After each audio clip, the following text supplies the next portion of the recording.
Hi, Millie Mixie. Sorry, I just had to take care of some stuff. Apologies. Hello, everybody. Welcome back to Shadowrun.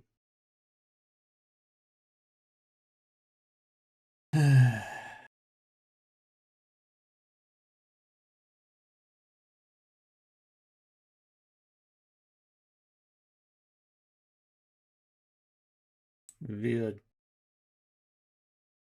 going to do a fun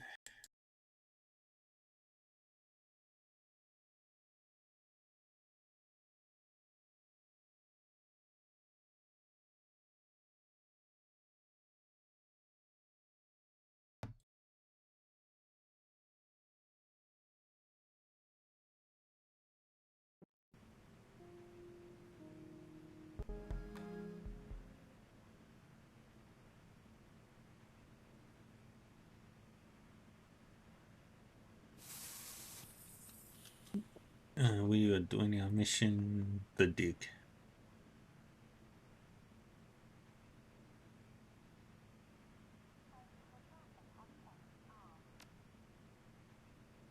Yeah, I was in the middle of taking care of some stuff and time went away from me.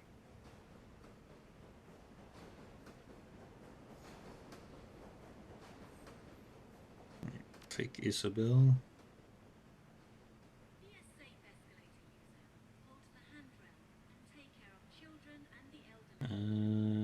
Take Duncan.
Let's take it.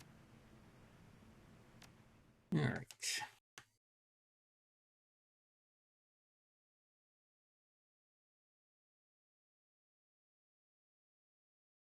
The job is a golden opportunity in more ways than one.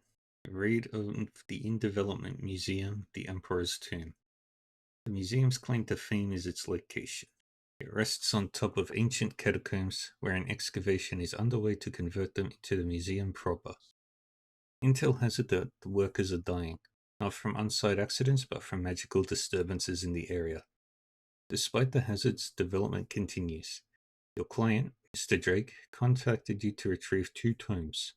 Probably ancient, magical, priceless. But it won't be a smash in the park. You have to get the tomes before they're catalogued, where they'll afterward be near impossible to access. As you near the museum, its heightened grandeur looms unsettlingly over you. Even unfinished, it's reached an imposing size.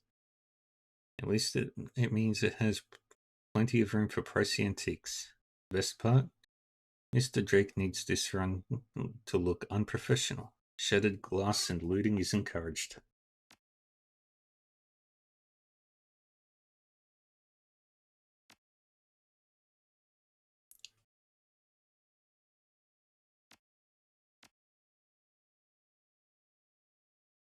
Got you.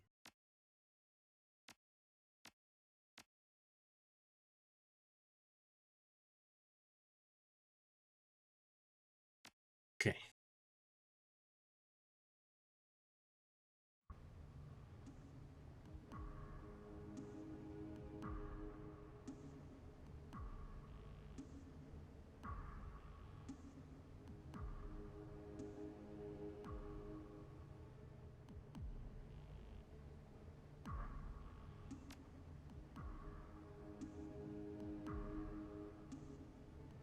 Um,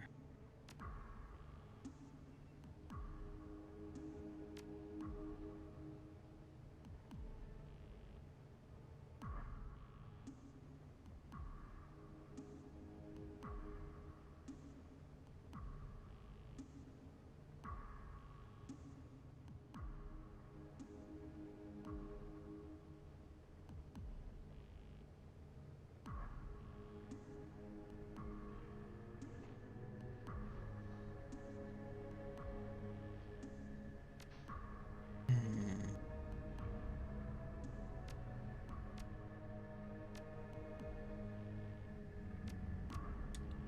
let's...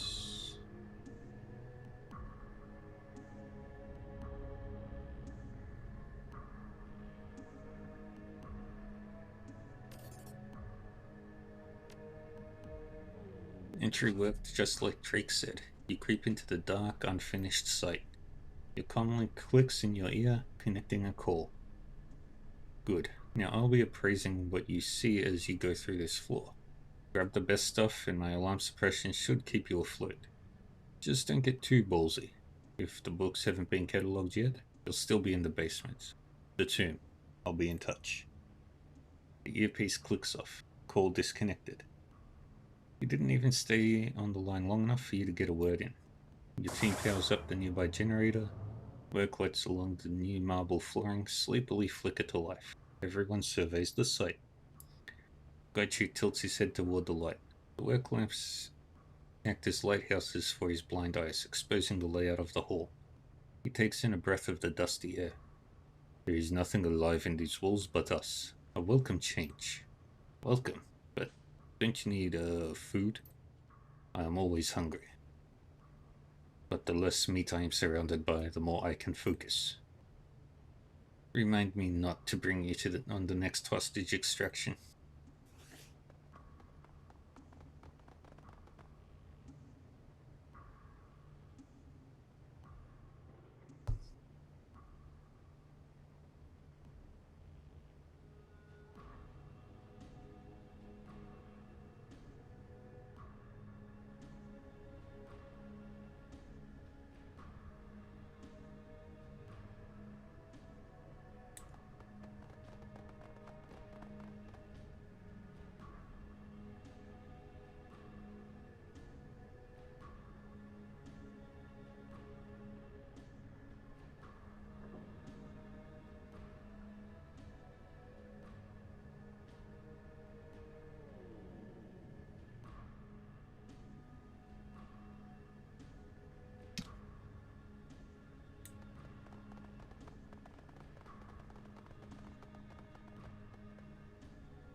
Hmm.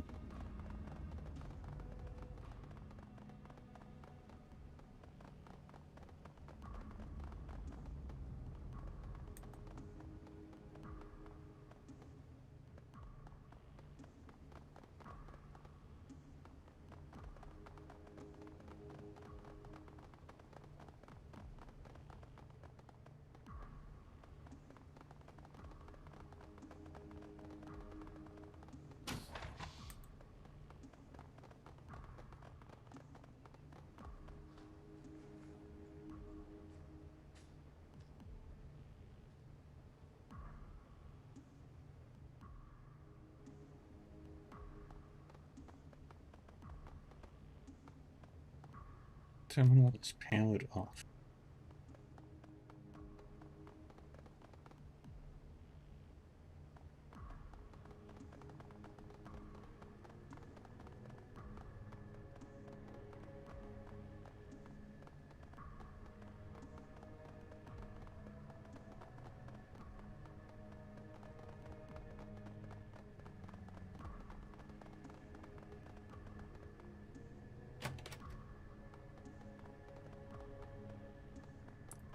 Terminal.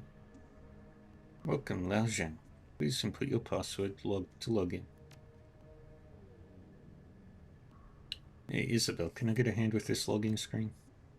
On it. She collects out a few command strings on the terminal. Easy. This section of the OS has a security hole that'll let me bypass the password without cracking it. Just have to spoof our user credentials. Here we go, the root menu.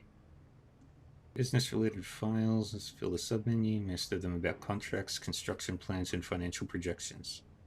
Among the files are several saved emails. 3 of the most recent ones stand out. I'll be right back.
I'm back.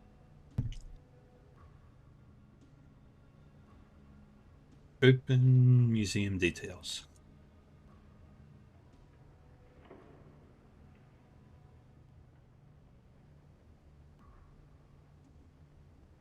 Two. Per our previous discussion, I've attached to this email the revised museum blueprints. The prints outline various changes to the structure and building materials that need to be implemented as soon as possible.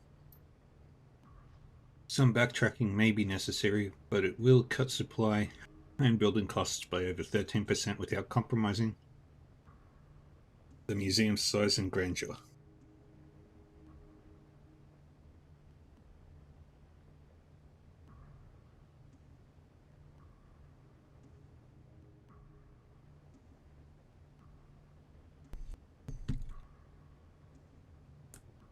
I know you're against it, but our production output will have to increase in order to meet our end-of-year unveiling.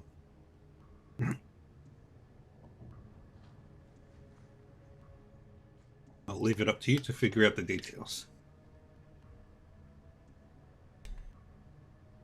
But if I find that you and your team are slacking off again, more cuts will be made.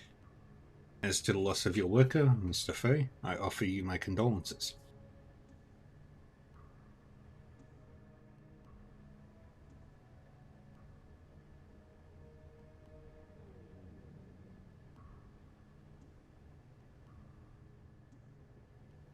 However, we both know construction is dangerous work and accidents are commonplace.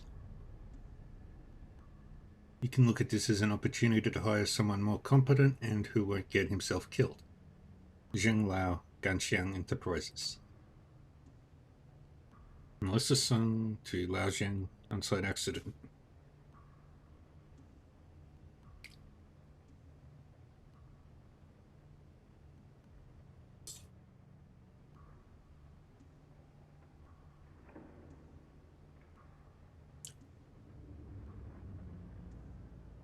Zheng, I processed your informal request yesterday morning. Given a persuasive pittance, the Fei family agreed to forego public retribution regarding the loss of Mr. Qian Fei. Mr. Fei's 4th laborer lost to hazardous working conditions.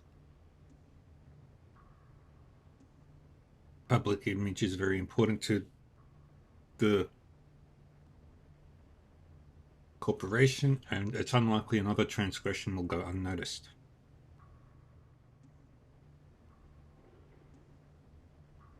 As your lawyer, I must advise you to double down on your construction safety protocols or to seek an alternative to monetary bribes. Money will buy silence in the short term, but we ultimately want a more permanent solution. I'll forward you the contact information of a Ganxiang-funded organization that can assist you with such matters. Melissa Sung, Jilin Legal Practice, Ganxiang subsidiary. Attracting investment.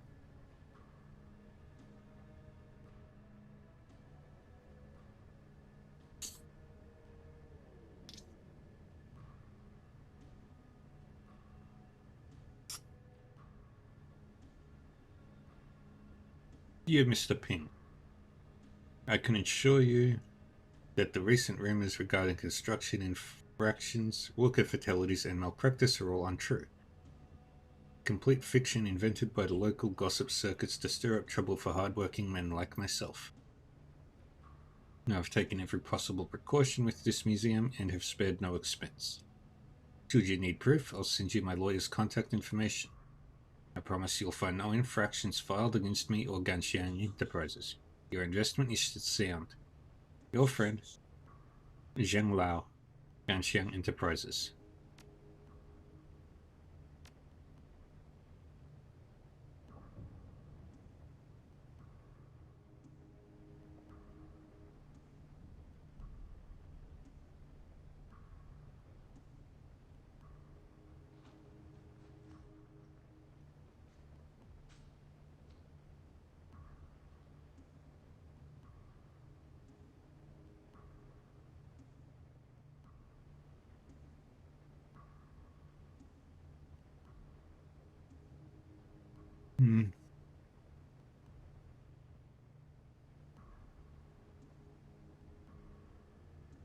Who's this casual lighting?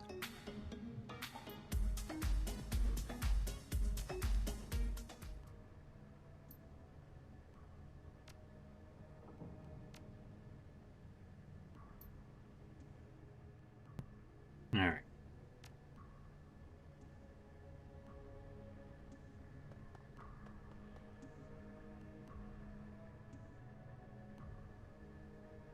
Painting with a plaque beneath it reads Lady of Shalott, 1888.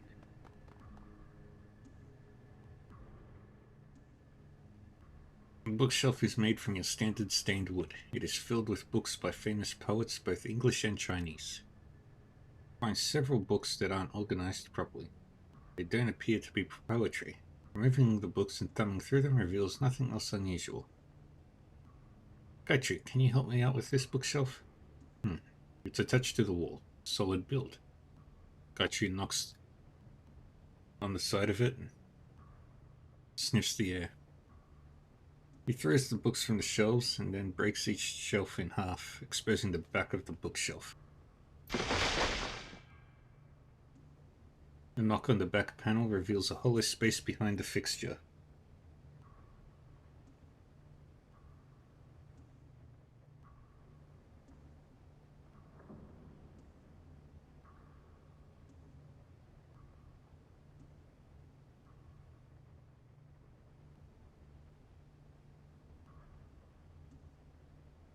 Gochu's sword plunges through it. Returning his blade to its sheath, he gives the panel a kick, sending splintered wood into a chamber now behind a now obliterated bookshelf. After you. Thanks.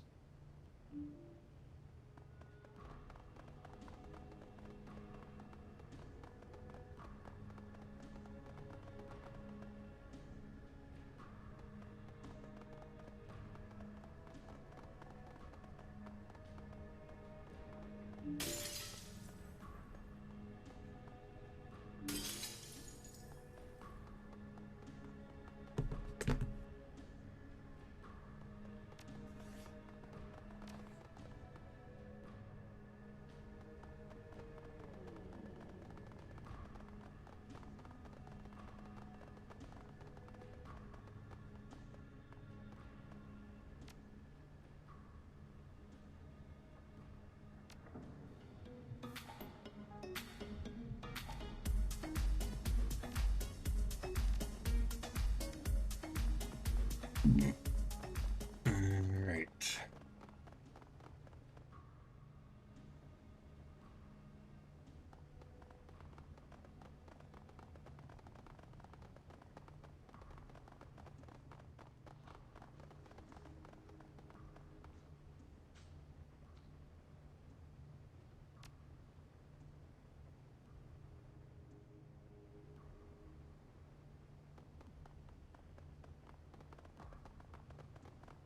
And now we go for the... I think the dragon scales were next.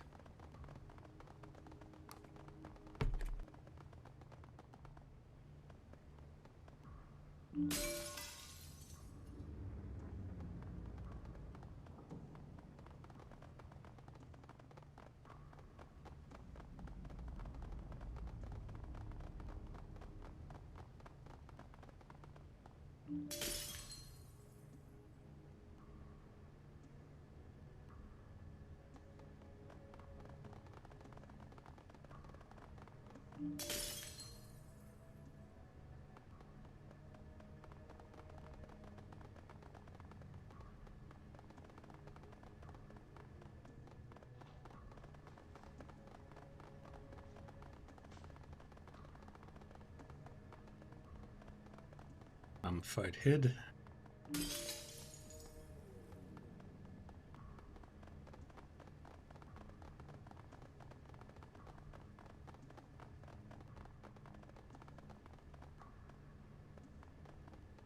Valuable urn.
It's the first of the two books.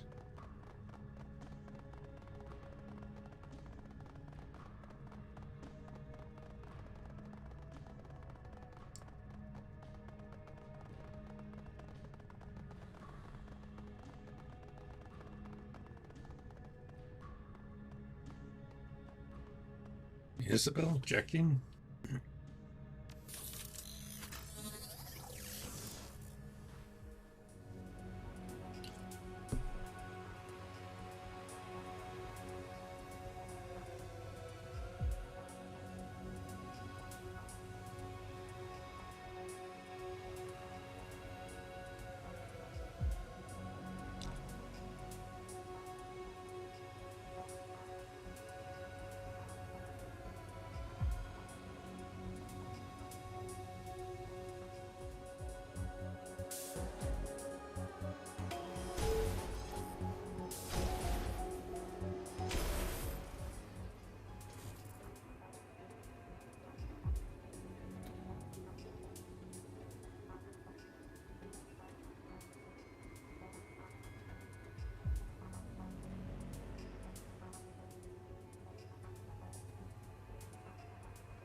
And get through.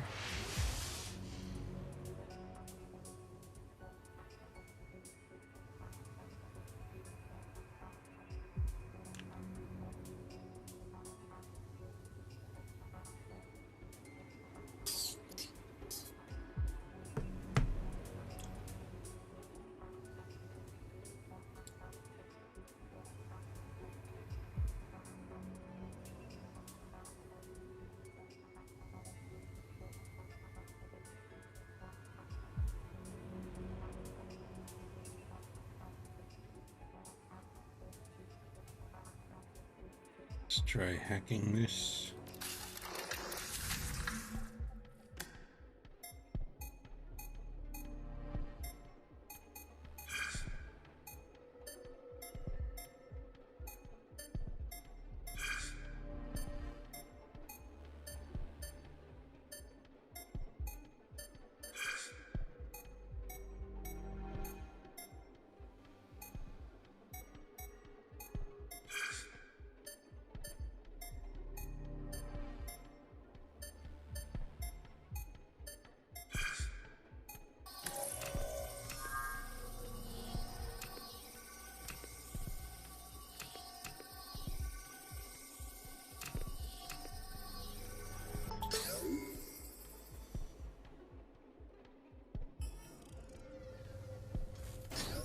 Take all that.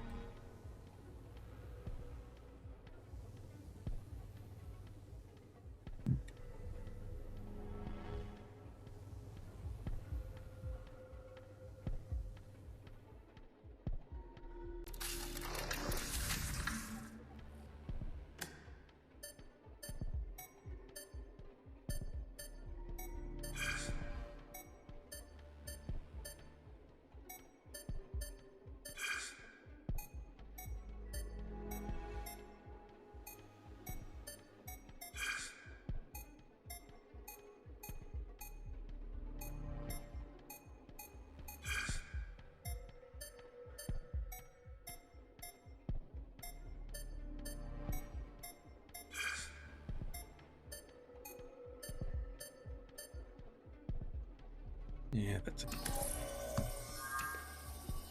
Okay, that's an N, W.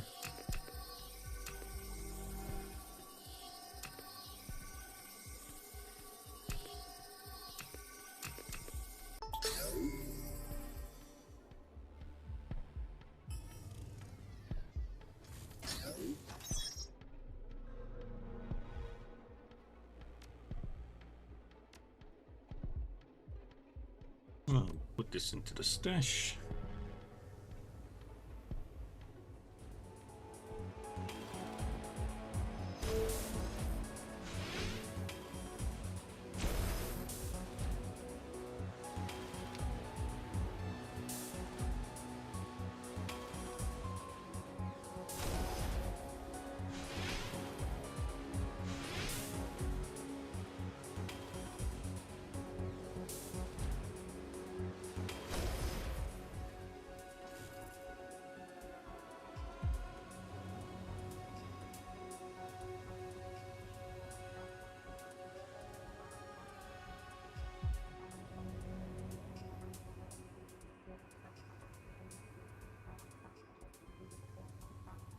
There we go.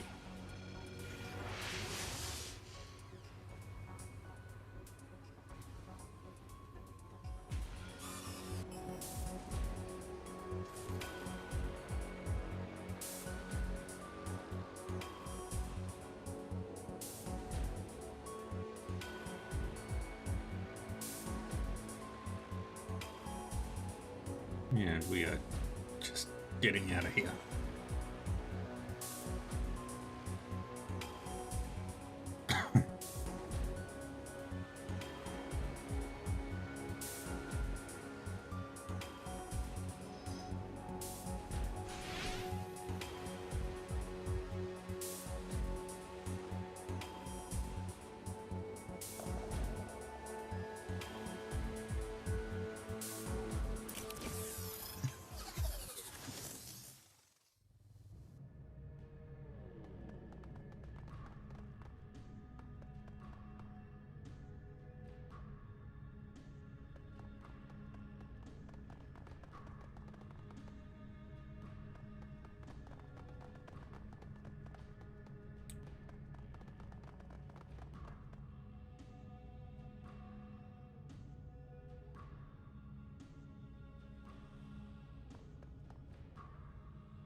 Get over there.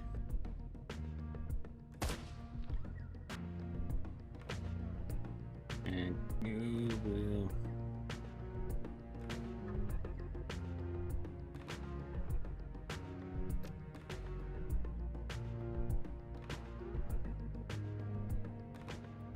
Get over there.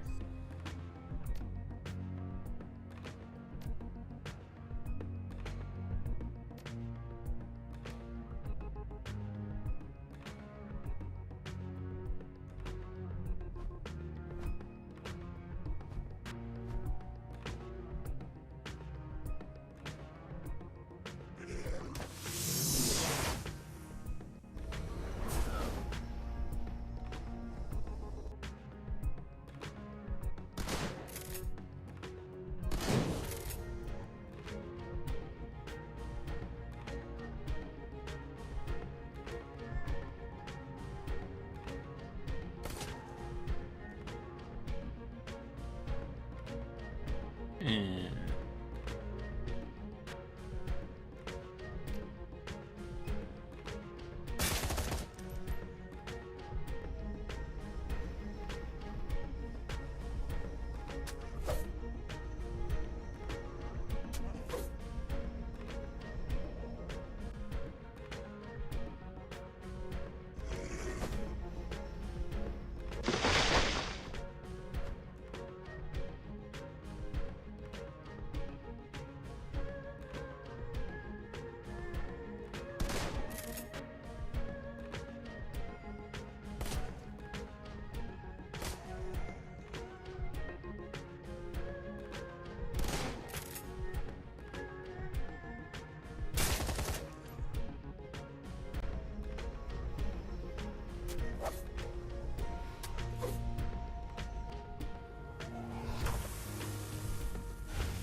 dang it.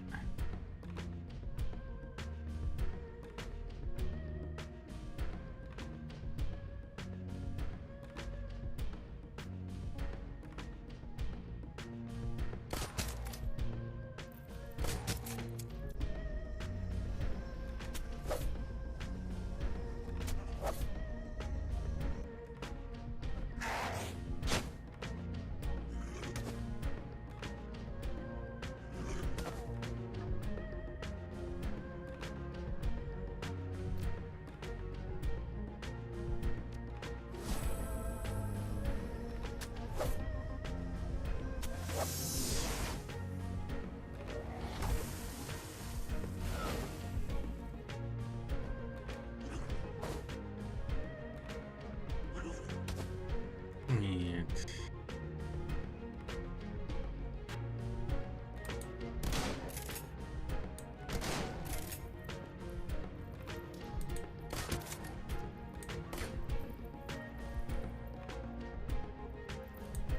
get over there.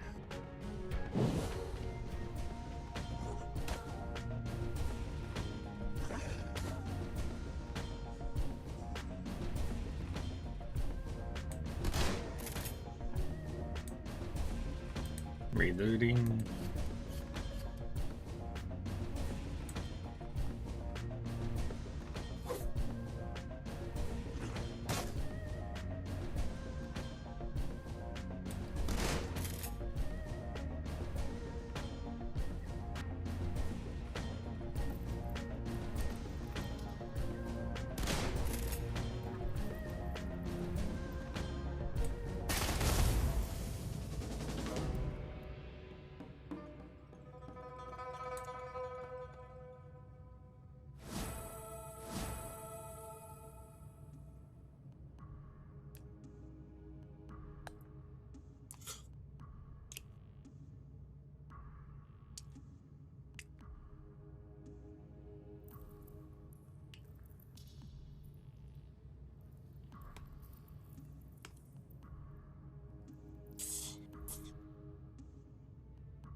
Posture check.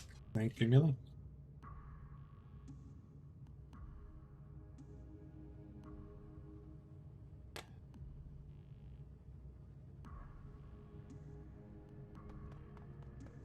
Alright, let's grab this other book.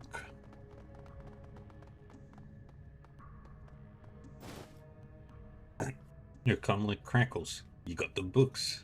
Great. Next, you need to head upstairs so I can wipe the security data. Then you're home free.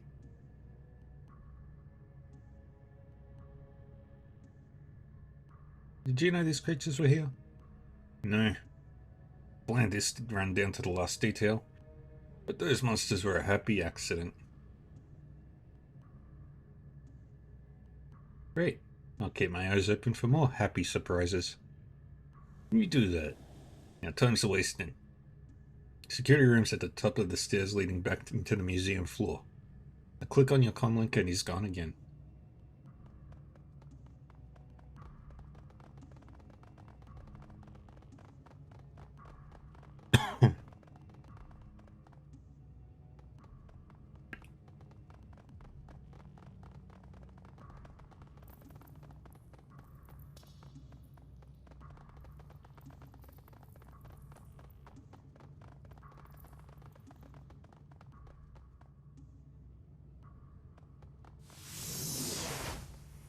A cadaverous husk materializes in front of you, unfolding like a flower from nothingness into being. It stands with a surprisingly upright posture, and you can see that its robes were once of fine quality. It raises a hand to block your path. Stop. The thing's voice comes out in a hollow rasp. Something about it feels empty. It seems you can move freely through this world, coming and going, taking what is not yours. Who are you? I was an assistant to a great man, an emperor. I was meant to continue assisting him in the afterlife. But something was unsettled. Bonds were broken. He is no longer here, and I wish to search for him elsewhere. I want out of this tomb. I must free myself from this place, but I cannot leave. My soul is bound within these catacombs, chained to the bones of a life that I no longer possess. This place is bizarre. What is happening down here? The books that you carry, they are alive. They protect themselves, distort space, and draw creatures to them who will serve. Now Exalted had the will to contain them, wherever you intend to send them. I hope an equally strong mind will keep them under control. So you think I can get you out of here somehow? You can.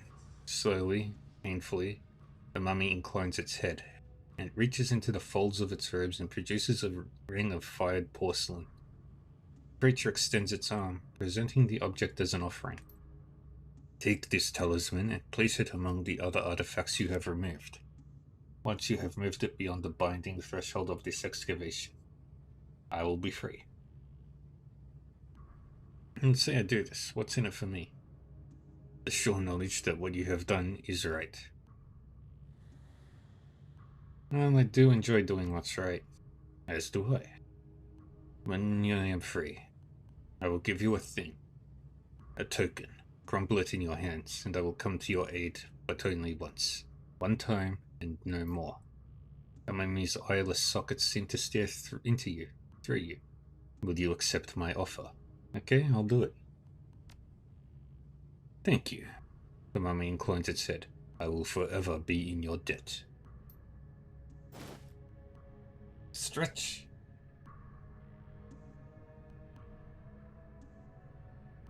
How are you looking on health?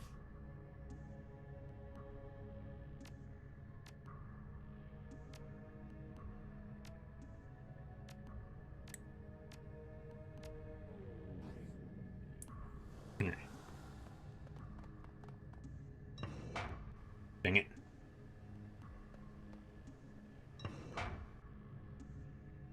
There was a thing I missed. Do not enter.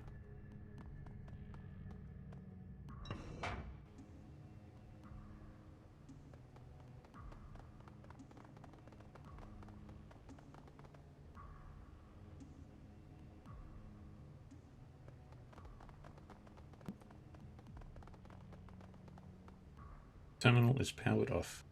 This is the one. Flip the switch on the bottom right, then plug in my data chip. The script will dock to the security logs so he can sneak you out. It's executing now. There's a pause. You can hear him clicking his tongue like a metronome. And done. Get out of there.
Ready that.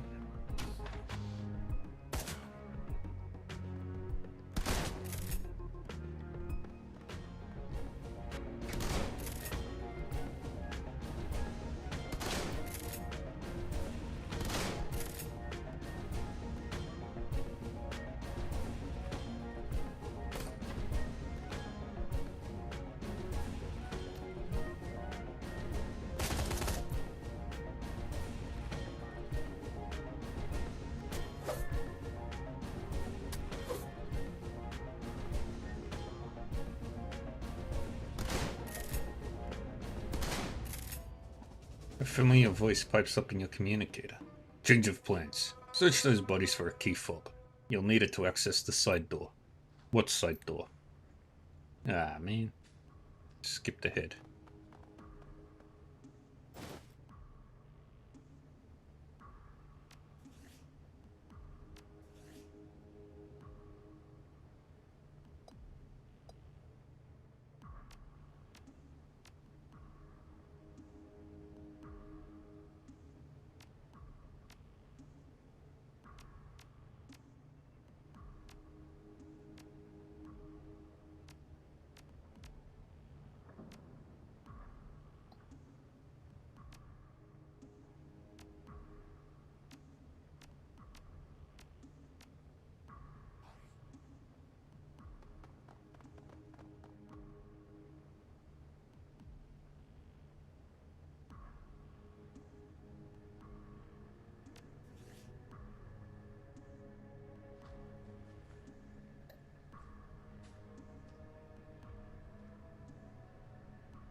And boom.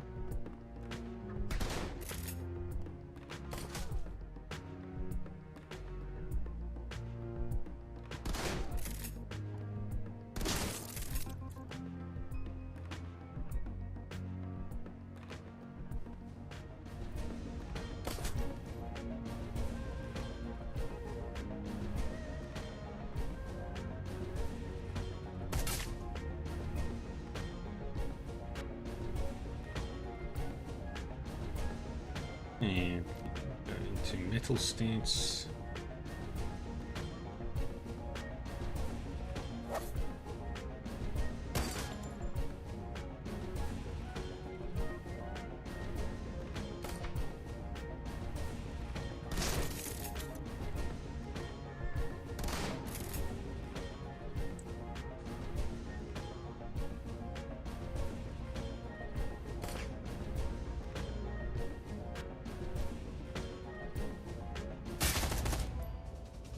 That worked.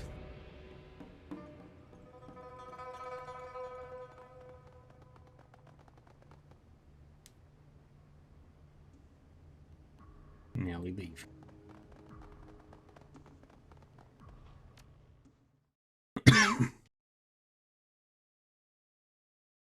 Your adrenaline wanes as you fly through the subway tunnels on your way back to Healy.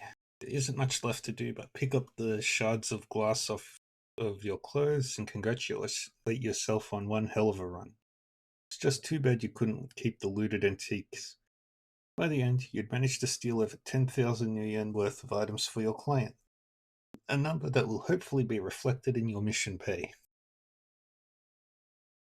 The damage you caused will likely set the museum's development back even farther. Not enough to cripple the project, just enough to send a message. But at the end of the day, you still managed to break a lot of exhibits, displays, and even the faces of a few tomb crawlers, presence of which had conveniently slipped Drake's mind. Surprises aside, you came out on top, and thanks to some quick thinking on Drake's part, you got the books and you got out.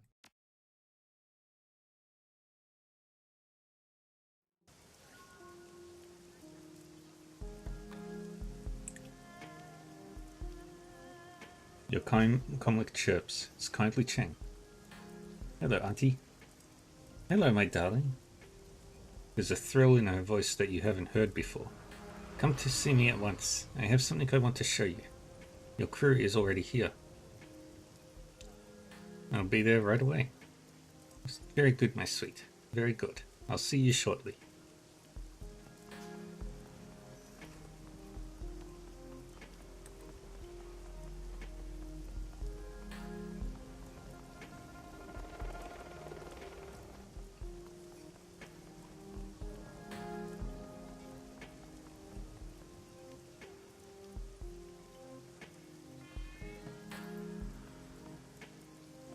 Alright, we've got to go over to kindly.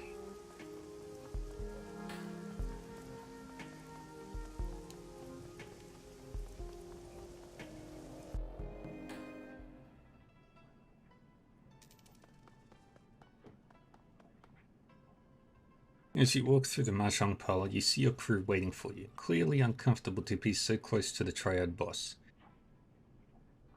Then you see why. Kindly Cheng's cheeks are flushed and glowing. She's already hit the bottle pretty hard. Ah, Riva, you're here. Excellent. Yes, Riva, it is good to see you. They both have expressions that say they'd rather be anywhere else. Nice to see you all. Should we grab a table for some mash? Shut up, Riva. I have important news. Kindly Cheng takes out her PDA and gently places it on the table in front of her. The wiretap we have placed on the police force has borne fruit. Her mouth breaks into a wolfish grin. Her eyes take on a feral gleam. She appears fueled by alcohol and vengeance, a hungry beast on the hunt. My people have delivered a snippet of a recorded video call between the plastic-faced man and Chief Inspector Crate of the Special Duties Unit. Whoa. This should be good. Should we take a seat? Unfortunately, it's only a snippet. There were some technical difficulties with the tap. She glances at Bao, who nods back at her. The person responsible has been sacked. Cheng reaches out a lacquered fingernail, hunts for the button she's looking for, and stabs it in victory. There's a loud crackling noise at the beginning of the recording, followed by a squelching squeal that makes Gobbet cover her ears in pain. When the video recording begins, the man's voice sounds far away as if he's talking through a thick pane of glass. The woman's is louder, closer. Say that again. There's something wrong with this line. I said... My client isn't interested in hearing more excuses, Inspector. That's what I thought you said. I'm not making excuses, mister. I have a department to run. Not for much longer. If those two Westerners aren't found, they're linked to this Raymond Black somehow, and my client wants them out of circulation immediately. The two runners are his accomplices too, the little orc and the dwarf with the cyberdeck. Gilbert looks at Isabel wide-eyed and swallows hard. Isabel winks back reassuringly. I am aware, Inspector. Thank you. We don't know how much any of them know, and my client is adamant that the risk be mitigated immediately. Alright. Add in progress, so we'll wait. Thank you, Zach of all quests, for the follow.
Alright, we're back.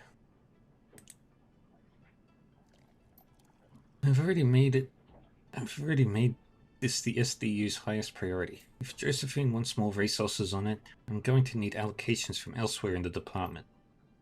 That is a problem that can be easily dealt with. My client wants this over now. No more excuses, no more fuck-ups. No more cops floating in the river. Kindly Ching smiles at that and pours herself a shot. Tell her we're redoubling our efforts. Very good. Dead or alive, you bring them to me. My client requests personal verification that the threat has been eliminated. Hang on. This line is getting worse. There's a sharp crackle and the recording ends. Kindly Cheng picks up her PDA and puts it away with a smile. She unscrews the cap on her bottle and pours herself a shot with a flourish. That's the guy we saw in the surveillance footage, the one who killed Raymond Black. She leans into the PDA. The plastic face looks a lot cooler close up. I think it's kind of pretty. That video doesn't tell us much. I mean, we already know there's an EPB out on this. All we're sure of now is that the man with the plastic face is definitely working for someone else. This Josephine. Is that all we have, Auntie? A first name? It's not just a first name, Gobbet dear. It's the first name. Josephine Sang. She's the one pulling the strings. Kindly downs her shot and slams the glass upside down on her table. That diseased, riddled dog fucker. I should have known it was her from the beginning. She drums her fingers on the table in front of her. And she had nerve to call down the heat on my runners? On Nightjar? Oh, that scabrous fossil is going to pay. I don't recognize the name. Cheng makes a wet hacking noise in the back of her throat and spits on the floor. She's the CEO of Tsang Mechanical Services and a member of the Hong Kong Executive Council. Her face turns to a mask of disgust. Josephine dog-fucking Tsang.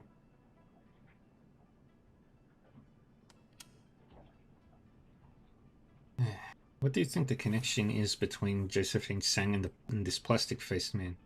I don't know yet, but I will. He called her his client. That may be some sort of lead we can follow. Cheng nods at Wu. Her glance lingers at his biceps a moment before continuing. Right now, all we know is that he is her instrument, the one who killed Raymond Black. Raymond's not dead. Yes, you may have mentioned that before, Gunshow. She smiles at him reprovingly. Regardless, the plastic-faced man is still her best lead for figuring out what is going on. CEO, huh? What do you know about her? She was Hong Kong's Philanthropist of the Year in 2054 and 2055. Children's hospitals, homeless shelters, food distribution centers. Good causes, the kind that get good PR because the people are too lazy and myopic to look for real people doing the hard work. The face-to-face with the poor work. Don't be so cynical, Isabel.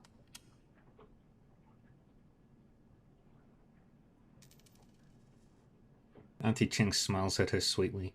Coming face-to-face with the unsanitized for video poor is distasteful, dear. You know that. Her face gets stony.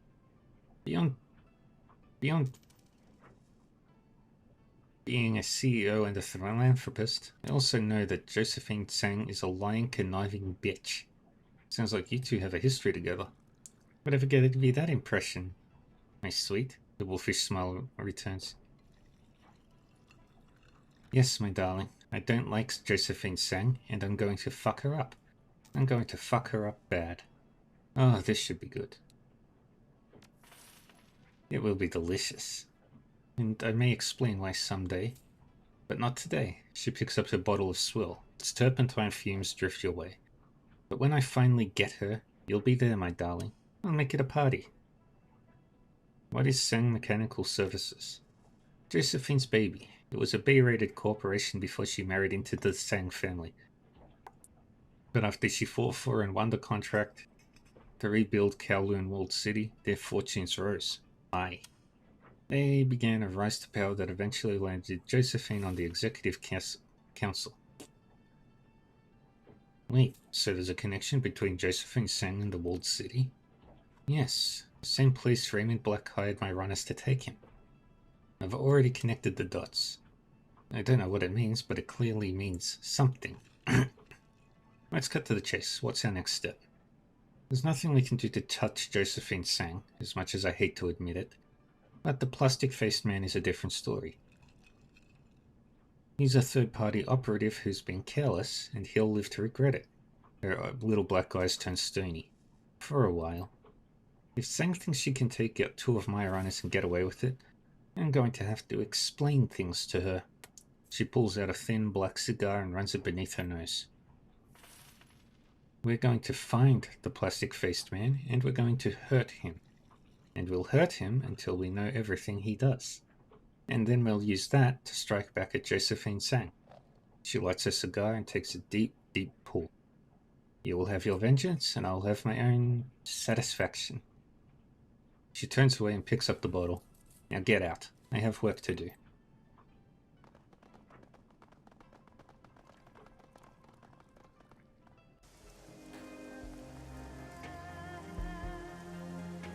Alright, let's get onto the boat.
First we'll turn in the job.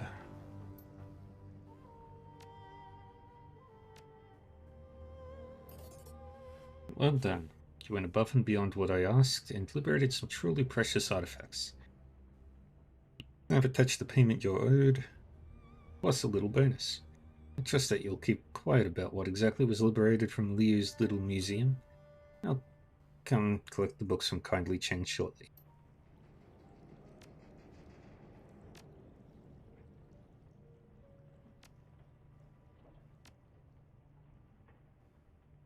Hey, Seattle. I think I can add a little context to that thing between Auntie Cheng and Josephine Singh. You know, the thing that makes Auntie hit the sauce and talk revenge? This is a combo of stuff I heard and stuff I put together myself, so your mileage may vary.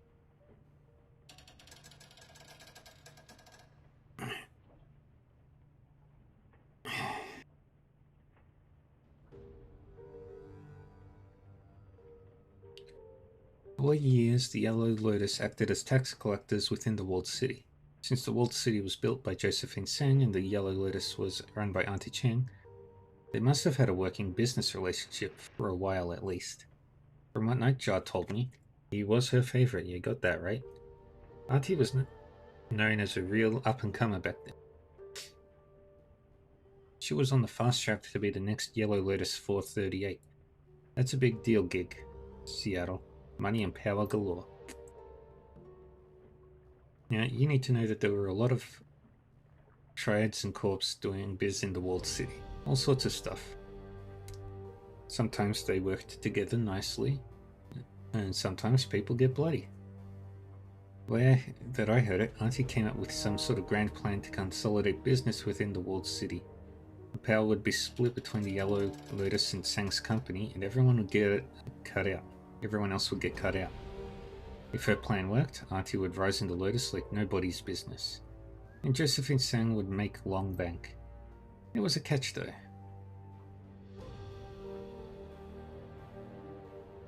In order for the plan to work, both women would need to jump through a lot of hoops. There would be street level maneuvering and power plays on Auntie's side, and blackmail and negotiations on the corporate level from Josephine Sang. My info gets sketchy here. From what I've pieced together, Sang went behind Auntie's back and took her plan to her boss, a 438 named Wang Lun Fat. They cut kindly out of her own plan. Why'd Sang do that? My guess is that she saw Auntie as some sort of threat. People in the know say that Wang Lun Fat is weak and greedy. She can be manipulated if her palm remains well greased.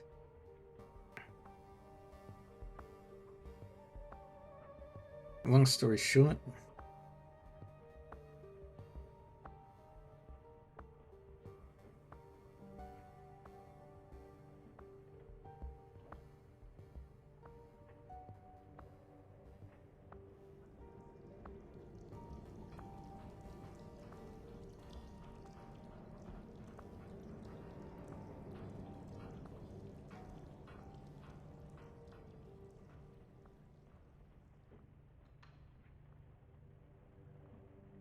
story short, power was consolidated in the walled city, just like Auntie planned. Only she didn't wind up getting any of it. Her climb up the Lotus ladder came to an abrupt halt. She's still a straw sandal, just like she was before Sang's backstabbed her. And now she's stuck in Haley like a fly in amber. I'd be pissed too if it were me. Gobbit.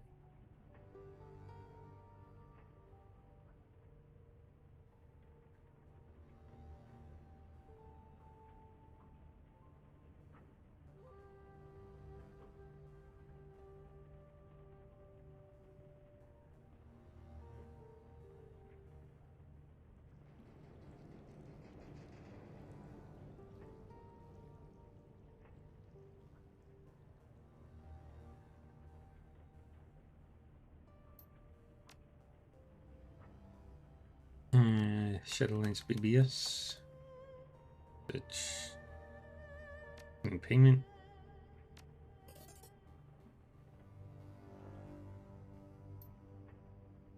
Here, Eva. I was able to cut out the proprietary bits of the files we recovered that work a few new in. but there was a lot of junk data none of the buyers wanted. I've decided to archive the leftover paperwork, requisition orders, etc. Nothing special, but I figured I'd keep it on hand. Isabel.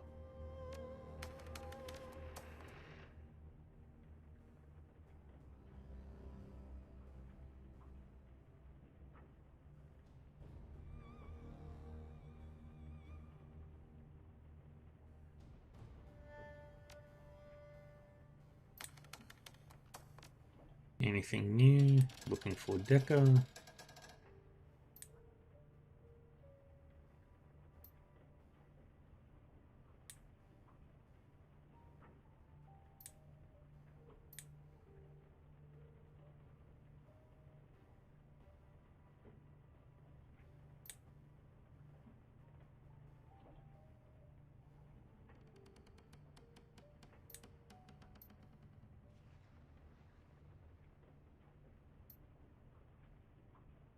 That rookie is dead.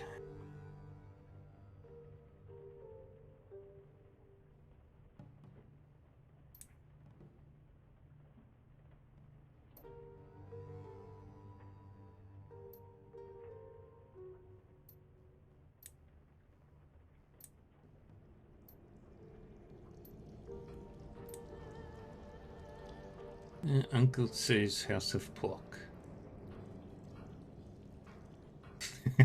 Don't.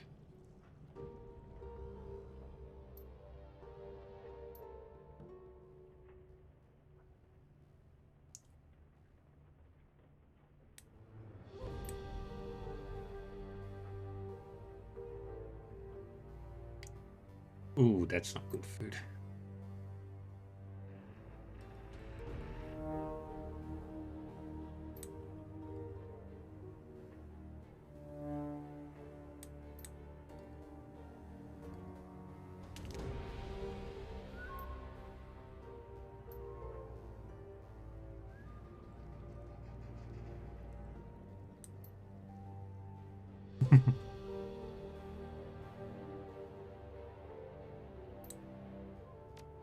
Oh.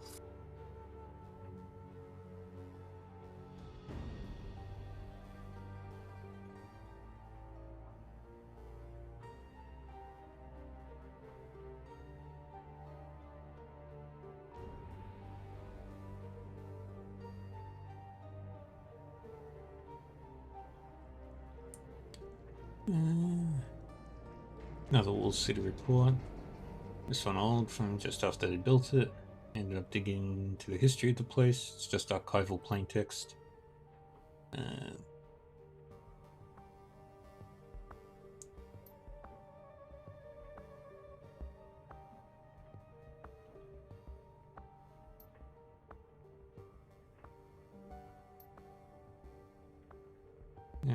Wall City contract.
Okay.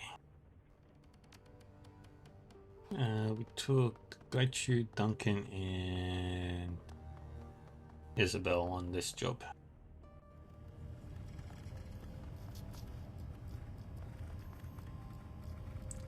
Riva, you're back. Need something? Any thoughts about that last one? I always liked the old stories about robbing the rich. I dreamed of being like that when I grew up. You know, a righteous bandit like the ones in Water Margin or Sun Wukong. So I liked Wang's angle on the job. Break in, liberate some priceless artifacts, and get out. I can't think of any stories that involved angry mummies, though. That's a new one on me. Hydrate. Thank you, Millie.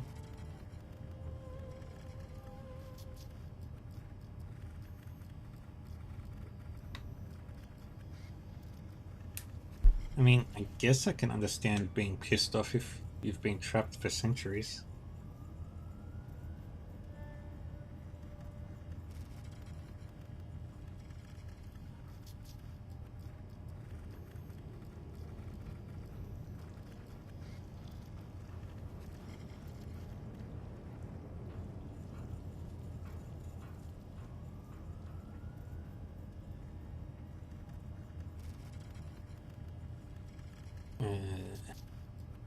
It makes sense, but I'm not sure the deal you made with that mummy was a good one. What happens when it's free? Is it going to run around haunting people across Hong Kong? I just hope it stays the hell away from us. Anything else you wanted to know? You don't like talking about things other than your computer very much, do you?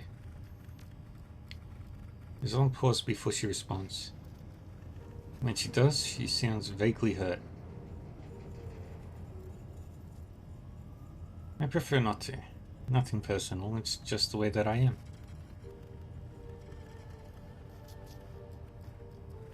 Nothing wrong with that. I just want to know who I'm running with, don't you? Yes, you're still a mystery to me. There's a long pause. I don't like mysteries, but I do enjoy solving them. She turns, gives you her full attention. Here's what I'm gonna do. I'm gonna ask you a question, something personal. And after you've given me an answer, you get to ask me something. Think of it as a game of questions. We take turns until one of us wants to quit. Deal. Deal. You go first. Ask away. She studies your face. We'll start off easy. Tell me what you really think about Duncan.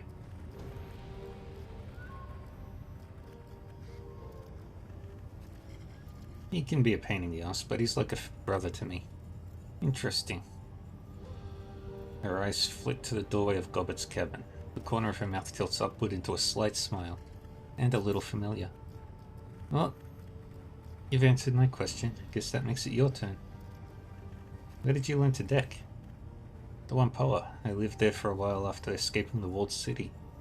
The people there were difficult. We didn't get along, but it was a great place to learn.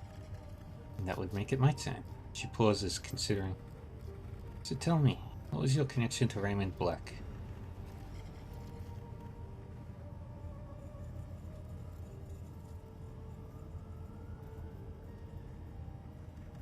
He was like a father to me. Me and Duncan. He got us out of the Barrens. In that case, I'm sorry for your loss. Losing the ones you love is hard. Alright. Your turn. Ask me a question and I'll give you an answer. How long have you been running the Shadows with Gobbett? That's a good question. I guess about 4 years now. Decent stretch by anyone's reckoning. And that brings us back to my turn. She gestures at the cabin walls around you. You enjoy it, don't you? Living like this, working the shadows.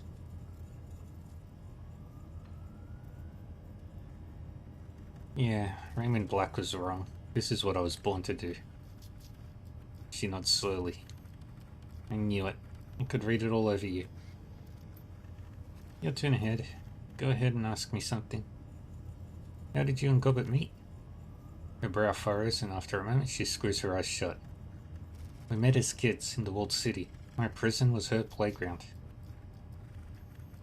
Yeah, I'm sorry. You okay, Isabel? Of course, I'm okay. I'm fine.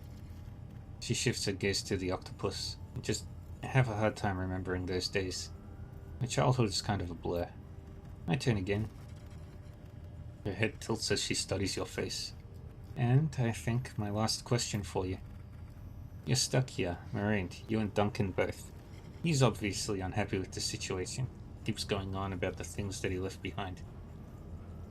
But what about you? Is there anything that you want to get back to?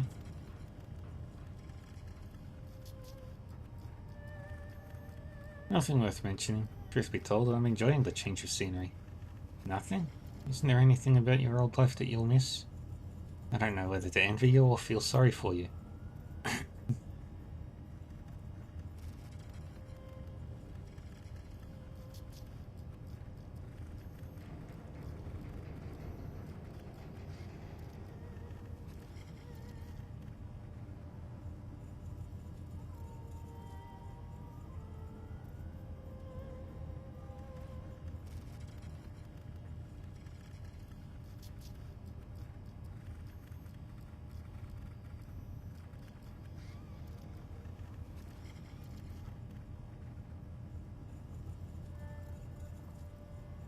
She glances down at the clock on her desk, an antique model with physical hands that make it look like it was wrenched out of a submarine.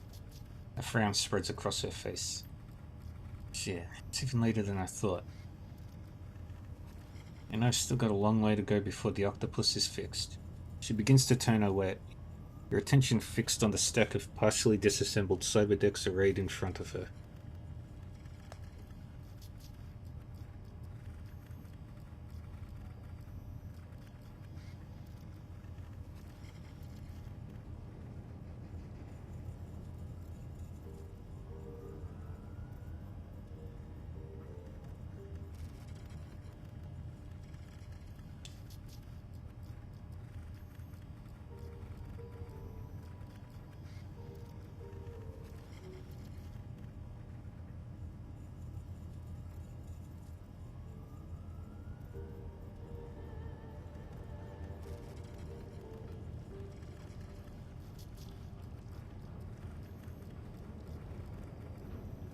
Hang on, Isabel. You still owe me another question.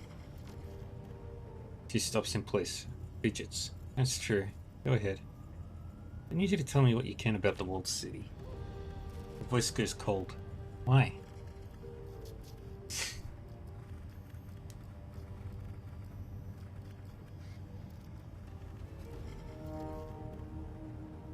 Because I've visited the place, but I know that there's more going on there than I've seen.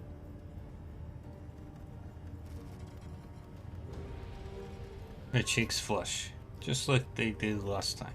She averts her eyes. I'm sorry. No, I'm sorry, but no. Later, maybe, but not now. Alright, Isabel. Maybe next time. Blinking, she turns away and buries herself in the octopus's splayed innards. Please excuse me. I have work to do.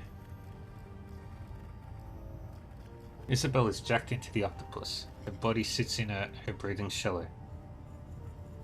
As you approach, an image blossoms onto the largest of the octopus's view screens. Hello down there. It's good to see you again.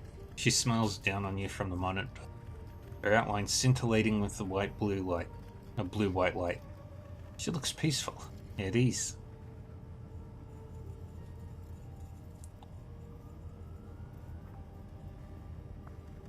You've really... Nice avatar. That's a good look on you. Isn't it? I've spent months customizing this avatar. She feels more real to me than my own skin. You really feel at home in the Matrix, don't you? You look happy in there. I suppose that I am. It's a comfort thing. As long as I'm jacked in, I can be whoever I want to be. Whatever I want to be. Out there in meat space, I usually feel uncomfortable in my own skin. The avatar offers you a lopsided smile. I'd probably just live in here if I could.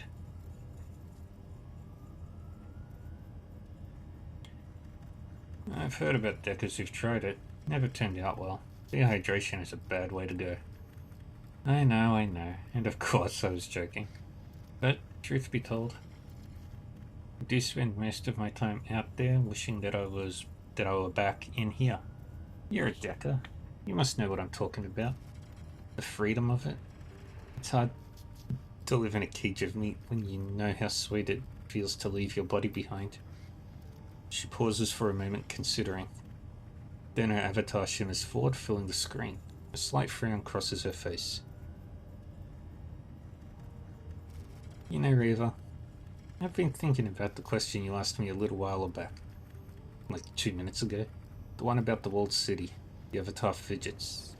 The one that I dodged.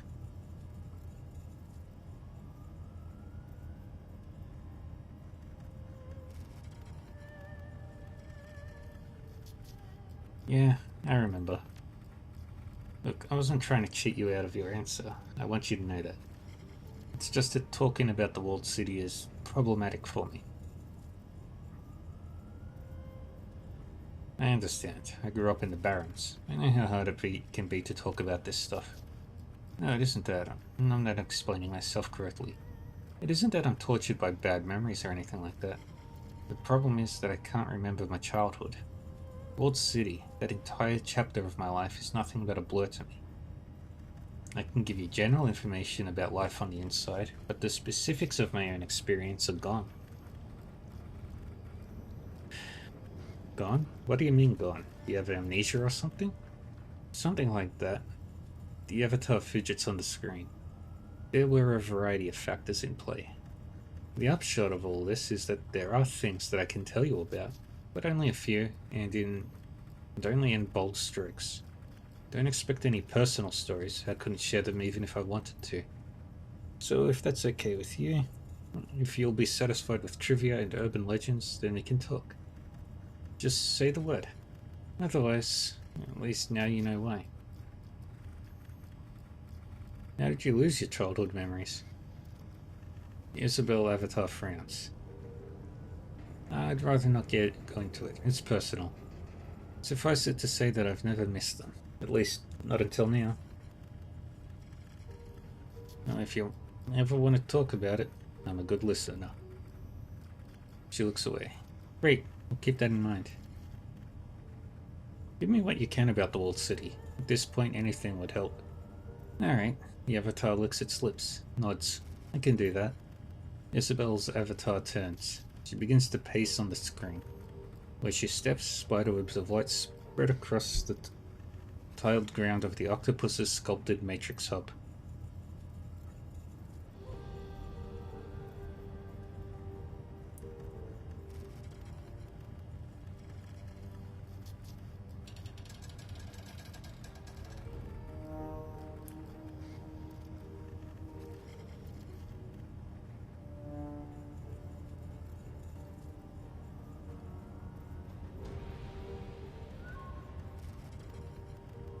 When I think of the walled city,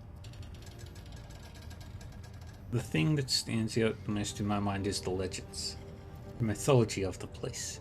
If I hadn't lived with them, I might have found those stories fascinating. The scintillating figure turns to you on the screen.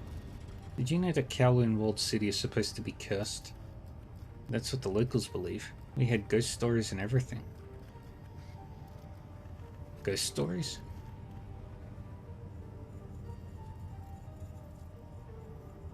Isabel Avatar nods.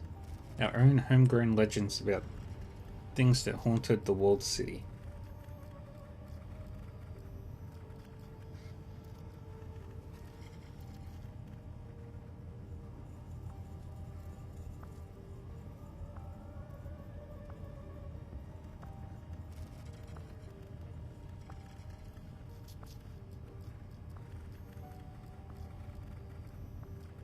Demons from another place. The Yama Kings. Tell me what you can about these things.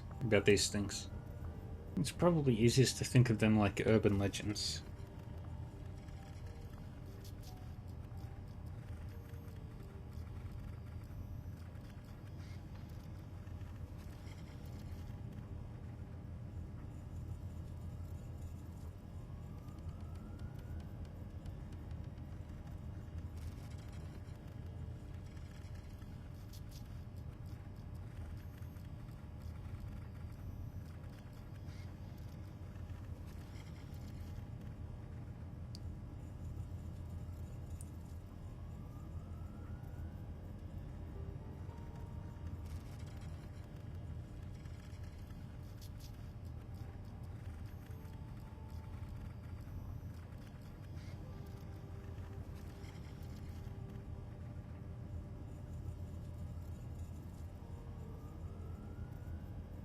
Hmm.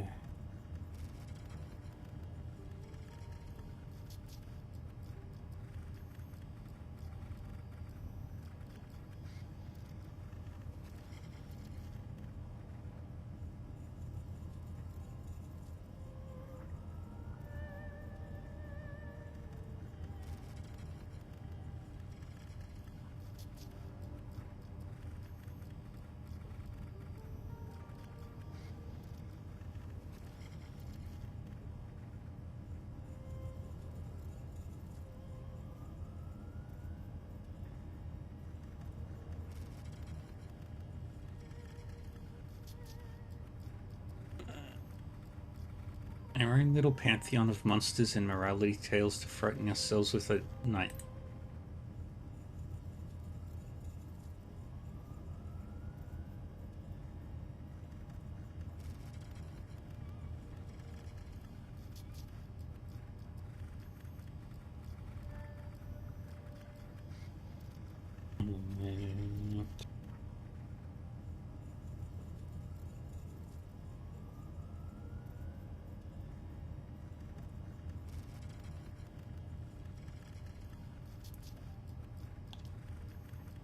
Yes, the stories are still clear in my mind, even after everything that happened. Everyone in the walled city believed them. You can get out of the walled city if you make a deal with Fu Man. Cut the hearts from the 44 people closest to you and bring them to him. He will reward you with riches. Don't go under that arch or Qianya will catch you. The avatar grabs at the air, its hands leaving glowing trails as they move. She'll rip out your teeth, tie your tongue in a knot, and make you her slave for eternity. We had Qi Xiang, our own homegrown judge of souls. People would let themselves be flayed alive in hopes that he had reawakened them in a better life. And we had Lam Vi, the Ebony Queen, who'd teach you to hide so well that you'd slowly mutate into a cockroach. The avatar cocks its head smirking, a dismissive gesture. It's all bullshit, of course, but everybody in the walled city believed it.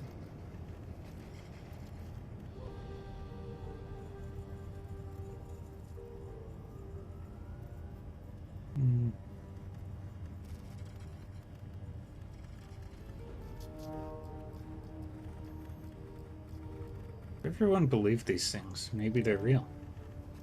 She shakes her head. No, they can't be. If they were, the body count in the walled city would be a lot higher. The Armor Kings are just a fiction that my parents and neighbors invented to excuse their own actions. I can't get ahead because the demons are keeping me down. It's almost embarrassingly transparent when you really look at it. Lam Vi turning people into cockroaches. It's just a Kafkaesque trope laid onto a morality tale. Qi Xiang, he's just Anubis with a different coat of paint. You know that archway that I mentioned? The one that Qianya was supposed to haunt? I knew someone who found it. There was nothing on the other side but concrete. It's all superstitious drivel, Reaver. The misery in the walled city isn't the fault of demons or devils. We created it, and we perpetuate it. We blamed the made-up monsters for our own failings. There's nothing more pathetic than that.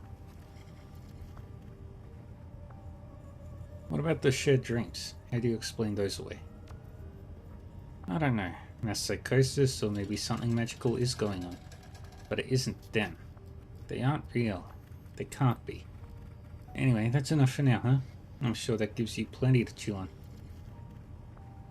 My obligation to give you an answer is satisfied, I think. So let's talk about something else. Gotta go, Isabel. Sure, drop by any time.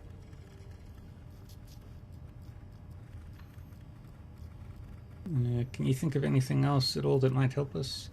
I don't know, maybe. I'll put some thought into it. The avatar pauses, turns away. After a moment, Isabel's voice pours through the studio speakers. On second thought, maybe I do have an idea. You open to taking on more work? Of course, kindly sending me new job offers all the time. This wouldn't be work for Auntie Cheng. Think of it as a side gig that you'd be doing for me. I think I've got a line on some software that could help us. I can't get to it on my own though. It's a two-person job at least. What kind of software? It's kinda hard to explain. It'd be easier for me to just show you, but trust me, it'll help.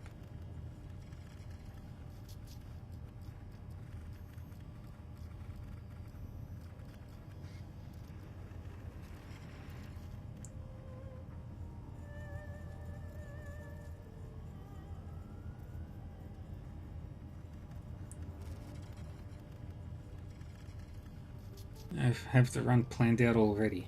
I've done the legwork, I know the location, I know the target. Just say the word and I'll send everything I have to your mission computer. You can look it over, weigh it, decide what you want to do. Alright, deal. Send the file. The Isabel avatar closes its eyes for a moment.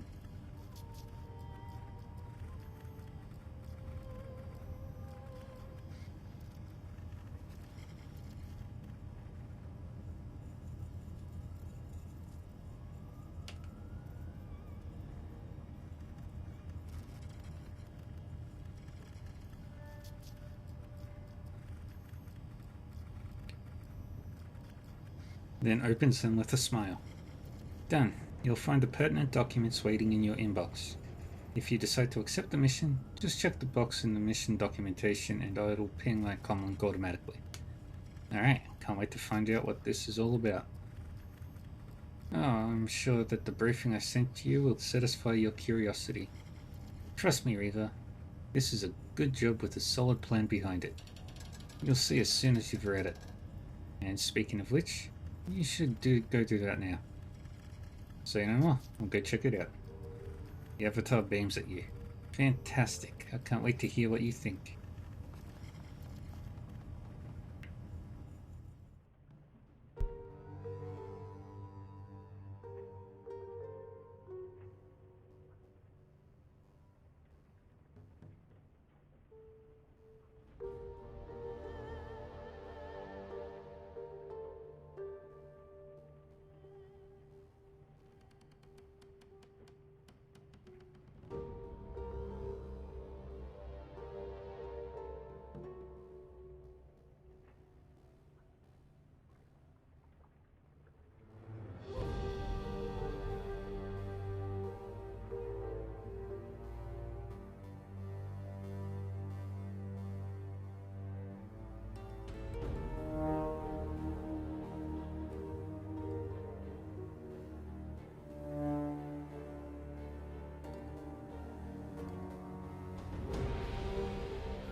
Duncan... You're back. Need something else? What do you think about the last run? Oh man. Remember that Megatron movie we snuck into that one time? The one where the mummy took over Chicago?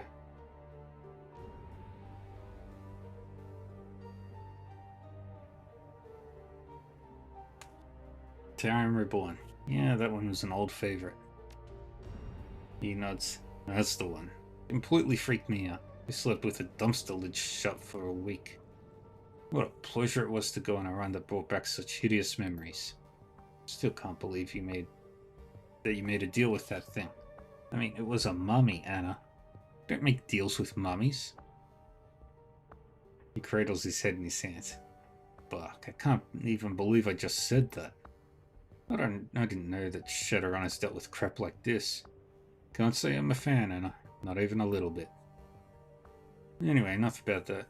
Need anything else? Let's talk later. Doesn't look like I'm going anywhere. And got you.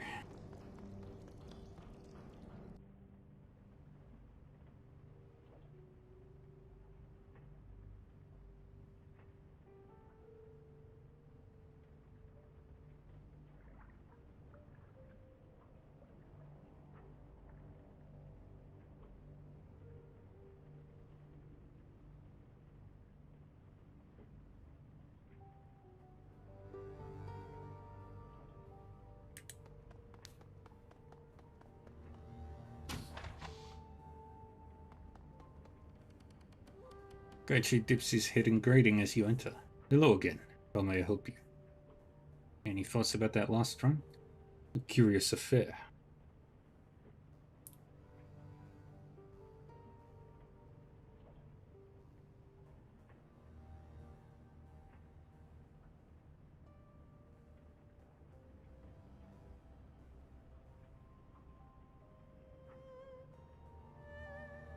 I wish we had more time to study the nature of the mummies we found in the catacombs, as I am unaware of any spirit or paranormal phenomenon which could explain their existence. Bound spirits? Strain of HMHVV? Perhaps there is something else entirely. Their nature is unclear to me. I should very much like to know how the mummy's trinket came to be. May well be that we have discovered a new form of immortality or a manner of spiritual being. To store one's essence in an object. What a concept. Such an opportunity is one that should be studied in depth. See you later, Gaichu.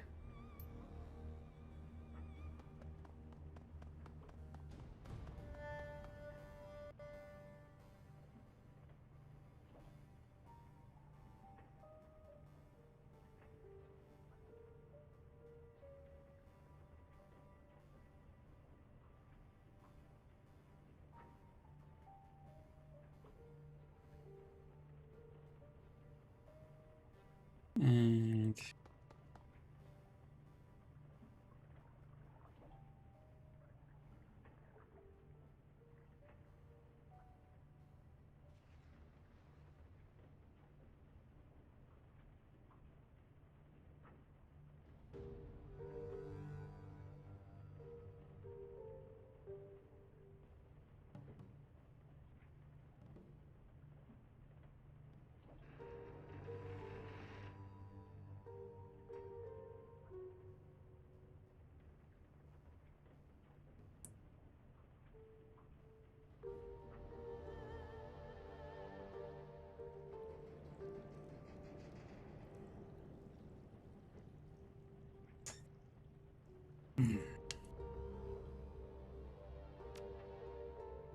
job offer from Isabel.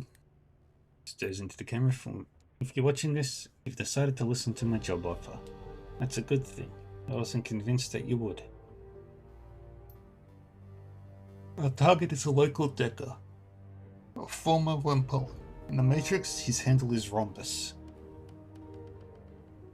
He has the software that we need. Unfortunately, he's unassailable from the Matrix, and nobody knows where he lives in meat space. But I know where he's going to be. There's an event coming up that Rhombus can't afford to miss. He might already be on his way there. As you're reading this message, deckers from all over Asia, White Hat and Black Hat alike, are converging on the Harbour Spires Hotel. This year, Harbour Spires is hosting DeckCon, Hong Kong's largest annual decking convention. Rhombus is going to be there, and that gives us an opportunity.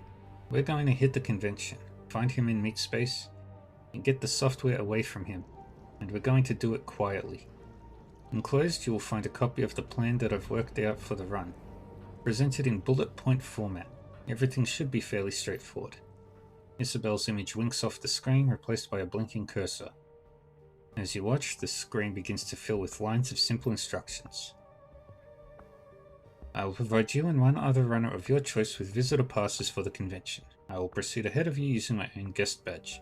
I will hide in the women's lavatory on the first floor. You will enter via the kitchen and procure me a uniform from the catering staff. Please be sure that the uniform is size 4. We will rendezvous. I will change into the uniform, and, using it, I will infiltrate the administrative wing on the 6th floor. You will proceed into the convention hall and await further instructions. Using the admin computer, I will identify Rhombus via his guest registration form. Once I have done this, I will alert you via comlink. I will upgrade your badge to VIP status, granting you access to the VIP wing of the hotel. You will tell Rhombus that he has been granted VIP status and offer to escort him to a complimentary hotel room. You will escort him to a room that I designate and hold him there. I will jack out of the Matrix and make my way from admin room wing to your room. We will intimidate Rhombus or beat the tar out of him until he gives us the software. We will tie and gag Rhombus and stuff him into a storage closet. We will not be gentle, but it's okay if he starts crying. Actually, please prioritize this. I want to see tears. Software in tow, we make our escape. Glowing text fades and Isabel winks back onto the screen. See? It's a simple plan, just like I said. We should be able to get through it without firing a shot. So, will you do it? Will you help me get the software I need? The pre-recorded footage of Isabel winks off of the screen. A real-time feed of her Matrix avatar replaces it. Excellent. I knew that I could count on you. Settle up, Reaver. This is going to be fun. Hey, Omega. How are we doing? Hello, everybody. Hello, Raiders. How's everybody's day going?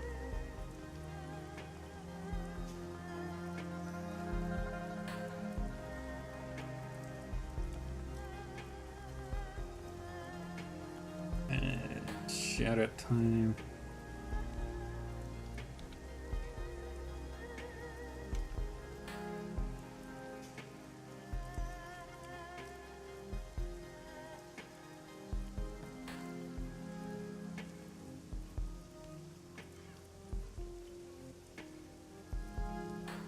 Hey, Yena God. How's your Shin Megami Tensei going?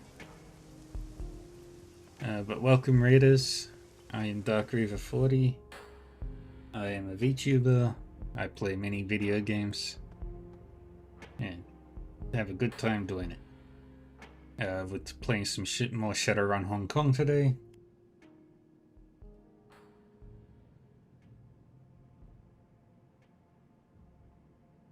And we're going to be... I think our next job is to bust into a hotel.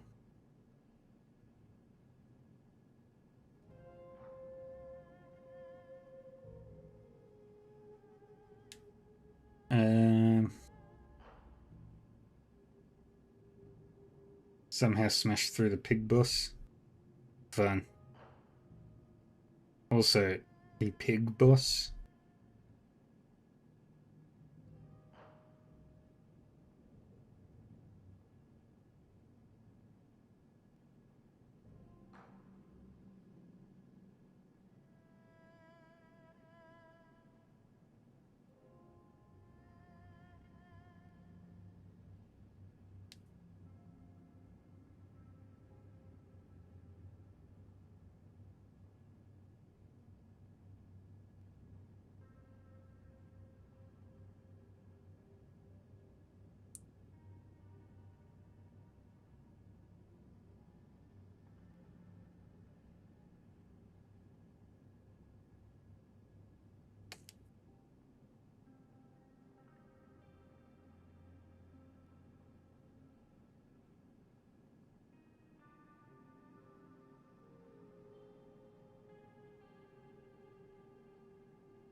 Ambrose is staring at a flat panel monitor on the wall. A local news channel is zoomed in on an ultra-modern aircraft carrier moored in Victoria Harbour. You following the IJN story? Kensei Fighter Wing from the Masamune did an honorary flyby of the Executive Council meeting today. They're rattling the saber hard. Everybody's being courteous as hell, but nobody's blinking. The IGN? The Masamune? What are you talking about? The Imperial Japanese Navy. They've parked the carrier Masumune's battle group in Hong Kong for a visit. They're trying to intimidate the city. Nobody's having it, not even the Japan Corps. Looks like it's being driven by some sort of weird internal Japanese pissing match. The Imperial militarists want to cow Hong Kong and bring it under the umbrella. However, almost every megacorp, including all the Japan Corps, want Hong Kong to remain independent. Tensions are high. The Do I have anything to worry about? Yeah. Then go into a bar full of drunk Japanese sailors with a free San Francisco t-shirt on. Ambrose snickers. This whole IJN drama is going to go on like it always does. The Japanese Navy will eventually realize no one is even paying attention. Then they're gonna steam off in a huff and maybe blow a few smugglers out of the water. Happens all the time. Any chance that Japan will take over the Hong Kong Free Enterprise Zone? No way, not in a million years. This kind of rooster show goes down all the time. What worst that'll happen is a bunch more posturing. Like the IJN has an accidental fire incident with a coastal boat. Somebody test fires an anti-ship missile. The Port Authority finds the Masamune's paperwork lacking and charges them exorbitant harbor fees. Always like that. They're a bunch of square-haired idiots with muscle cars revving at each other. Just stay out of smuggler holes. The IGN likes to go on sprees of blowing them up. To show you how well protected Hong Kong would be under the yoke. Ambrose snorts in amusement. Those honorary flyover fighters have had live ordnance loaded. Ridiculous. Say what you will though, that Kensai multi-role fighter is a sweet bird. Ambrose ogles a close-up of one of the shark-like jets on the wall screen. Twin Mitsubishi double-or Delta turbofan engines, ramjets, thrust vectoring, Generation 4 fly-by-wire. Gorgeous. Politics. Can only talk about them so much. Let's move on. You came here as a runner and now you're a busted-up doc. What happened? Hey, I'm not busted up, you insensitive jerk. I'm economy size. Ambrose erupts into laughter, slapping the side of his wheelchair. It quickly devolves into shameless giggling. He stops giggling and cocks a sober eye at you. Seriously though, that's some heavy shit. It'll take a while to tell. You really want to know? Yes, I do. He praises you quietly. Oh, you're doing good, Reaver. I feel okay about telling you this. A run went bad. Ambrose spits on the floor emphatically. In clear defiance of his own prominent sanitary space, no spitting sign. Real bad. He used to call me Ripshot. I was on a 10-man crew. We were led by this ex-army troll named Icebreaker, former combat engineer. Brutal guy.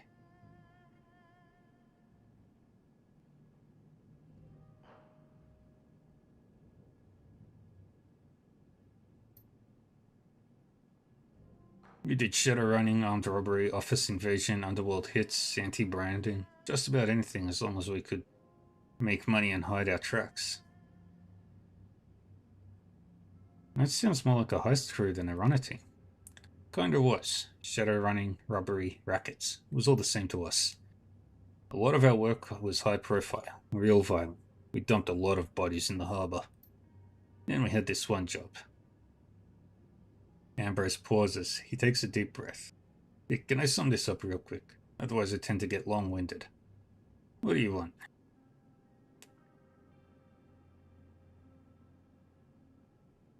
Give me the full story. We were breaking into an R&D facility. It was a vanilla job. Cheap rented cops, flawed security system, no problem. It was going like clockwork. I was out in the command van, on Overwatch. Bam! Something hit the van like a freight train. Ambrose grits his teeth, his body visibly tenses at the memory. The walls crushed in on me. There was a flash of light, then darkness. Stabbing everywhere. Pressure like a mountain falling on me. Feeling crushed to a pulp, then I blacked out. Ambrose falls silent. He seems to be somewhere far away in his mind. The seconds tick by.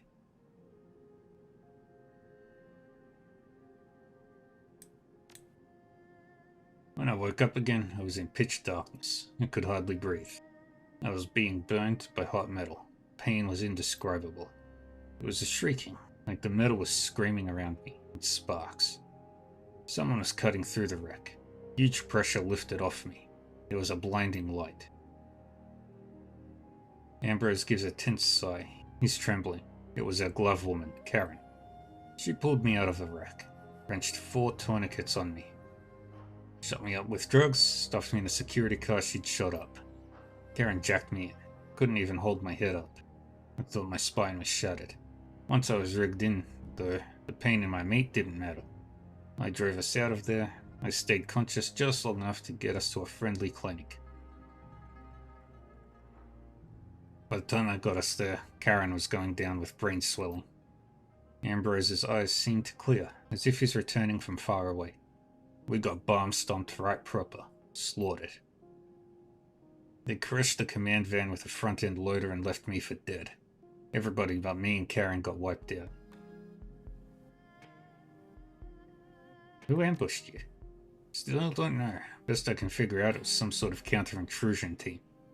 Maybe the whole run was a setup. How did Karen escape? Karen was carrying the first haul out when the assault team hit us. She jumped into a koi pond and lay on the bottom for about 5 minutes doing her woo-woo chi centering thing. We dropped a flashbang grenade into the pond to clear it. That messed her up good. Burst her eardrums, gave her a concussion. Ruptured the blood vessels in her eyes, nose and mouth. Knocked the air out of her lungs. She stayed on the bottom for another couple minutes. I once asked her what that was like. She just said, painful. That was Karen. Stoic like a concrete block. They hit you with a construction vehicle? Yeah, shoved the van right into a plascrete wall. Nearby robot arm, equipped for heavy mechanical work, emphatically snaps its vice-like claw. Crushed it like a beer can. I learned something from that, tell you what. You had to seriously slot someone's day. Ambrose gestures with his chin towards the clinic's false ceiling. I've got an articulated backhoe boom up there, with a demolition claw. Hell with guns. Anyone ever fucks with Chrome Alley, they'll learn what high-powered hydraulics really means. You're wrecked, Ambrose. How did you survive such trauma?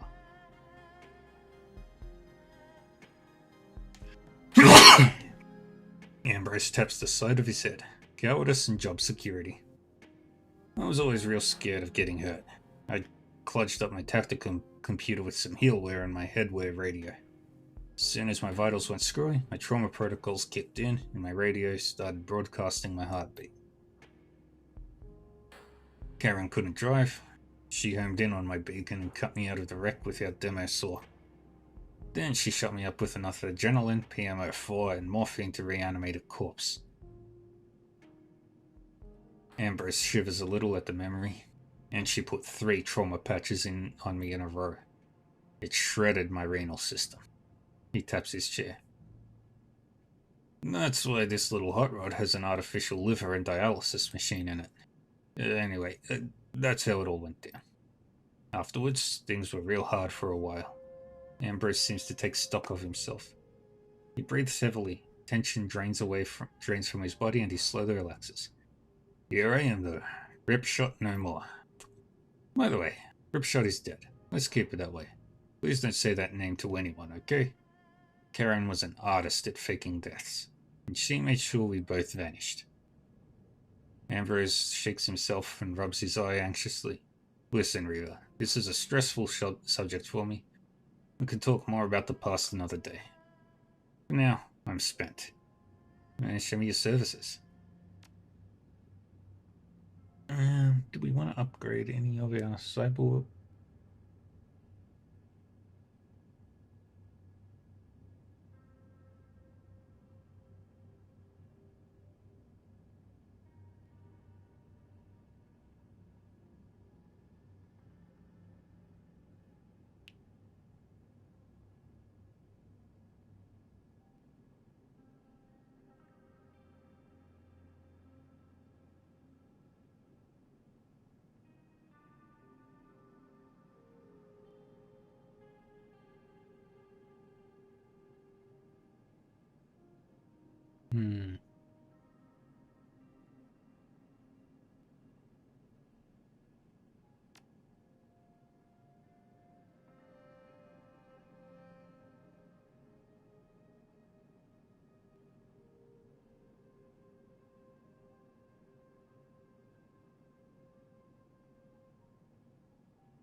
Interesting.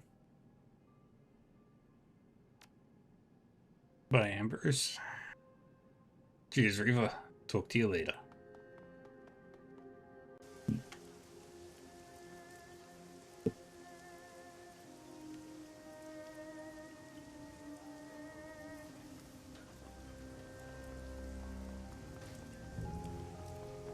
Let's look at guns.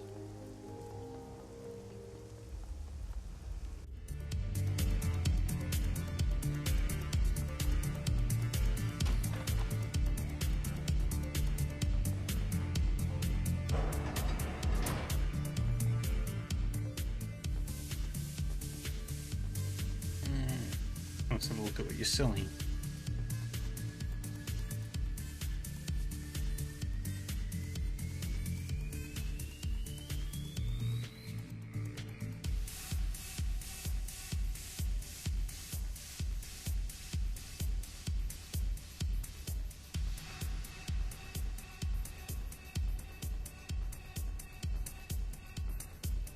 Smart like shotgun.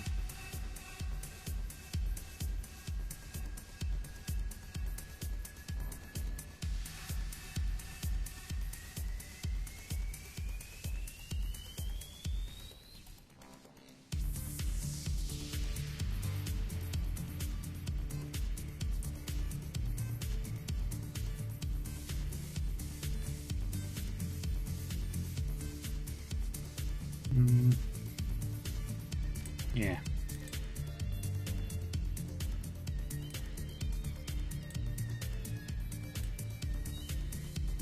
I got new gear on.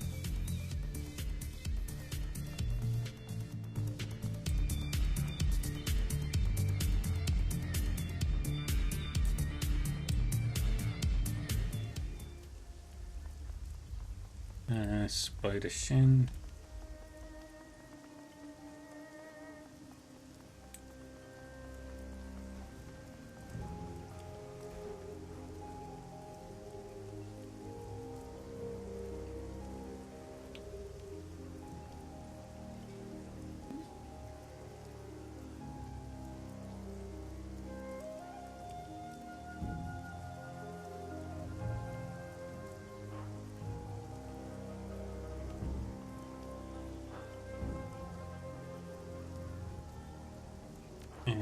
Show me.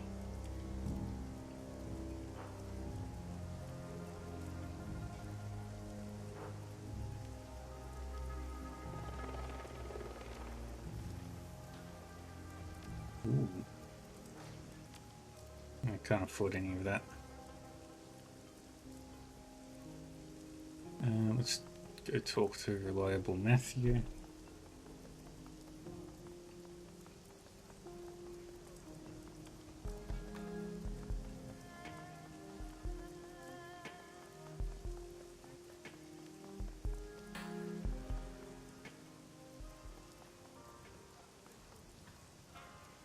A hover drone loiters in front of Matthew. Its stream of profanity is spewing from its scratchy speakers. People nearby are looking away, ignoring the awkward situation.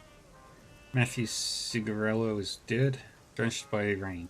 He stands with his signature nonchalance, but the edges of his face are twitching. His eyes are wide with fear. You could listen in, but you've already got the gist. Matthew is being chewed out. A sharp voice emits from the hover drone, interspersed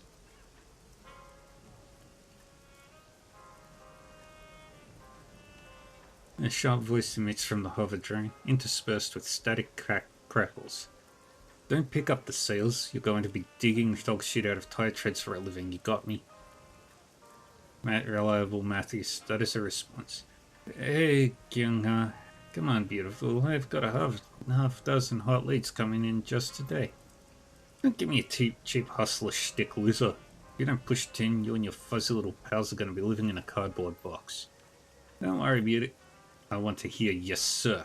If I hear anything else, I'm going to pull your eyes down to your ass so you can watch me kick the crap out of you. You hear me? Yes, sir. Matthew's voice is barely a whisper. What was that? He says it louder. Yes, sir. That's better. Now don't screw this up, you damn screw up. The drone's speakers finish with a shriek of feedback and clack back into its hull. The drone soars up into the sky and races off upriver. Matthew shakes himself off. His cheery demeanor surges back with striking resilience. He turns towards you, a little wild-eyed but otherwise restored to his usual self. Riva, I hardly saw you there. Come on in. Don't be a stranger, beautiful. Who are you talking to through the hover drone? One of my suppliers, Kyung-ha. Really good businessman, sharp guy. Sees opportunity where most of us only see broken parts. Funny guy. He makes me laugh my ass off. Kyung-ha sounded unhappy.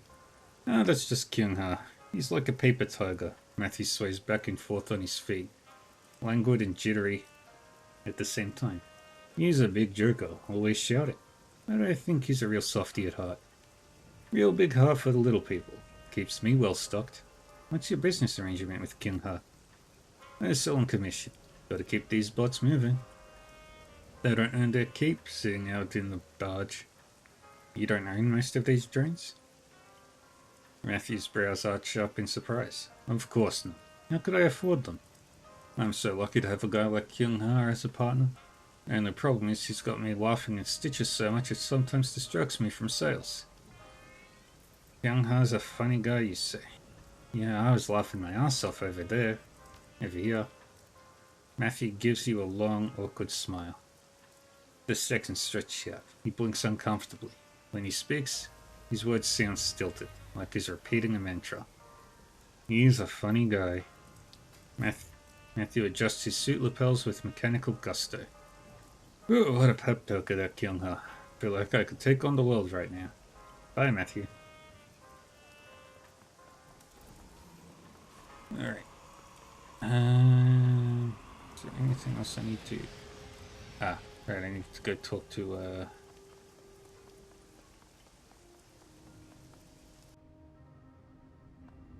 Crafty. Immediately upon entering, you notice the clutter. Somehow, the small magic shop is even messier than before. Stacks and stacks of books occupy chairs, tables, and the tops of shelves. It seems to be even more than when you first visited. It's as if you just entered a paper factory and it's spawning season. You peer around the precariously arranged tower of books and find Crafty hungrily reading one of her mother's journals. Red rings her eyes, and tousled hair falls over her face. It looks like she hasn't seen the better part of a pillow in a couple days. She moves to stretch and spots you. With a quick flick of her hand, she marks her place in the journal. What a welcome sight. Have you found anything? Not too much. How about you? A slow smile spreads across her cheeks. She nods. This mind-numbing tedium is starting to pay off. Check this out. The dreams that everyone's having, they aren't really dreams. They're omens. From what I've gathered, we're walking a fine line here. They're pretty dangerous. Attempts to interpret them could lead to mixed results. What do you mean by omens? You know, omens, harbingers of doom and gloom and bad things to come. Her mouth twists to the side as she thinks. Just a minute. Crafty opens a drawer behind the counter and brings out a dictionary. Clears her throat. Omen. Sign that warns of future events by way of visionary creatures or hallucinations. She closes the book with a thump. What causes them? Apparently these sorts of portents are commonly linked with malign places and disaster sites. They're caused by leakage through wounds between our world and the astral plane. Okay, great. That means we can seal them, right? I'm not sure we can. At least I haven't found anything about that in my mother's texts yet. She lays her hand flat on the countertop and leans forward. We don't want to dive into this haphazardly, Riva. Remember, these omens can be dangerous. How are they dangerous? She holds up a finger and starts digging around for another text. After a moment, she locates a small notepad and flips to a dog-eared page. It says here that these visions, or dreams, or whatever you want to call them, are real. They're open to interpretation, but interpreting them incorrectly can be disastrous. Astral space is a place of dream logic. Taking the thing you see too literally can be even more dangerous than ignoring them.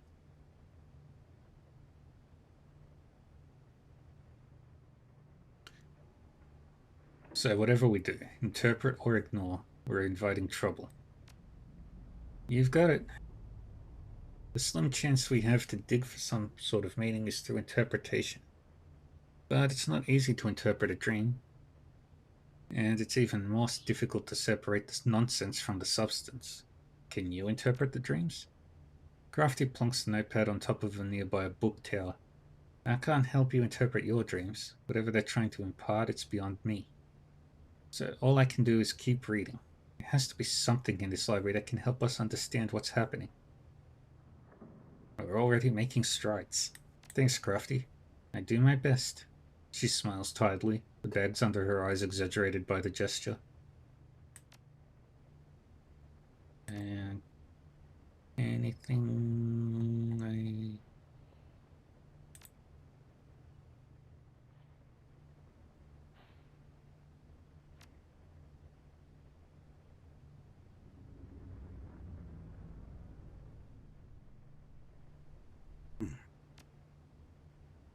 Hmm.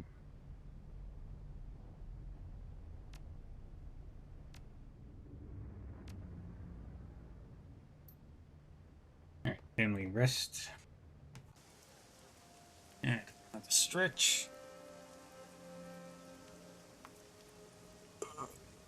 Oh.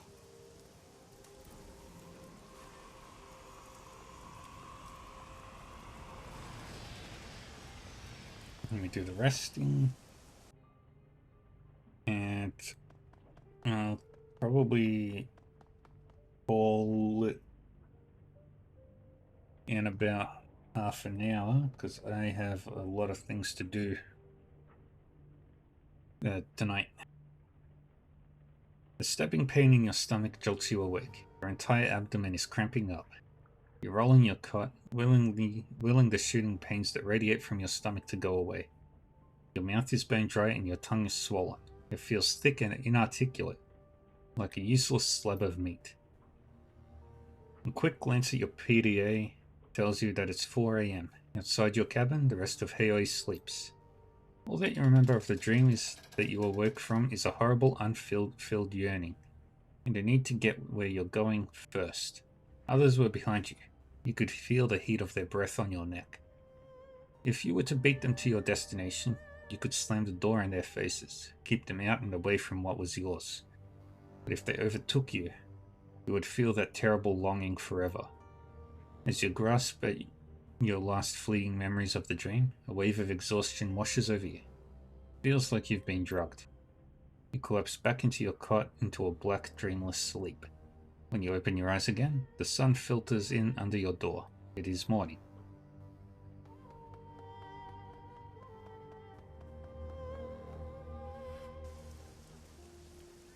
Alright, now we are heading...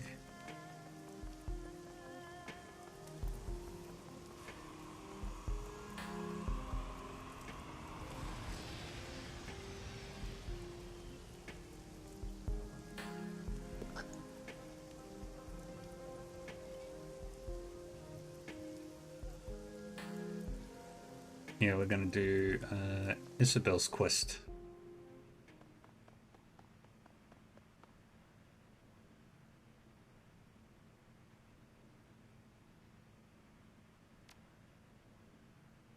Well, obviously we're taking Isabel. We'll take...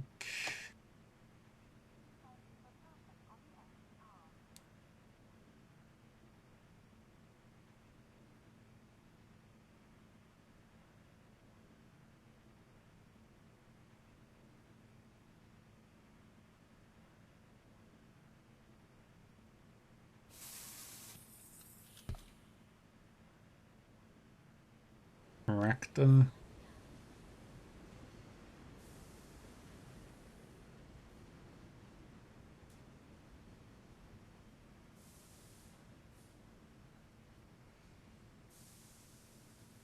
Be a safe escalator user. Hold the handrail and take care of children and the elderly.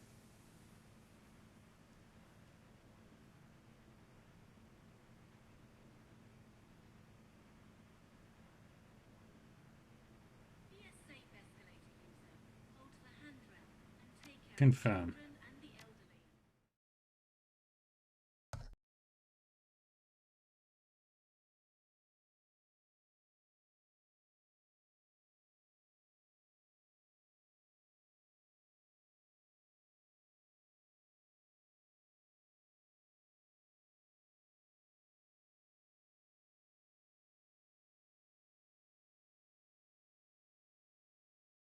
A chartered bus carries you from Kai Tak to a mid-range hotel in Wan.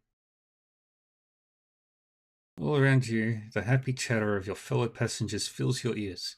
You hear Tick speak in a variety of languages and dialects, talks about new lines of drones and decks, arguments over innovations in data jack technology, and baseless speculation about the next season of Urban Brawl.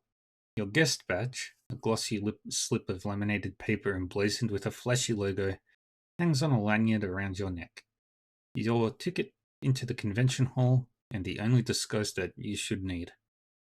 The bus drops you in front of the Harbour Spires Hotel, and you promptly circle around the back to find a service entrance. Isabel should be waiting for you inside.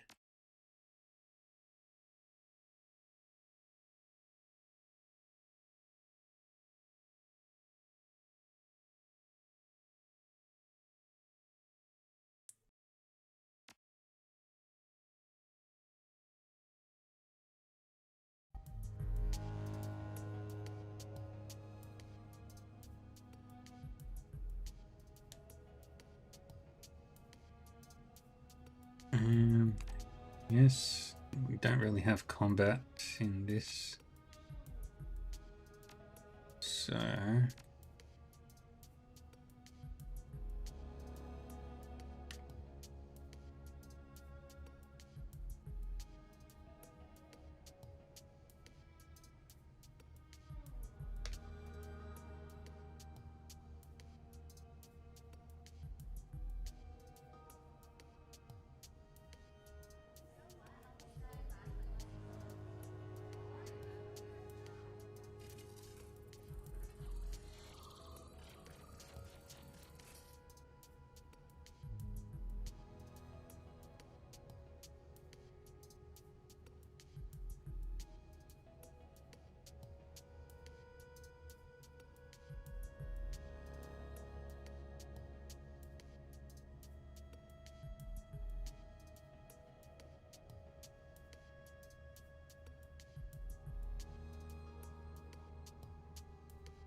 see.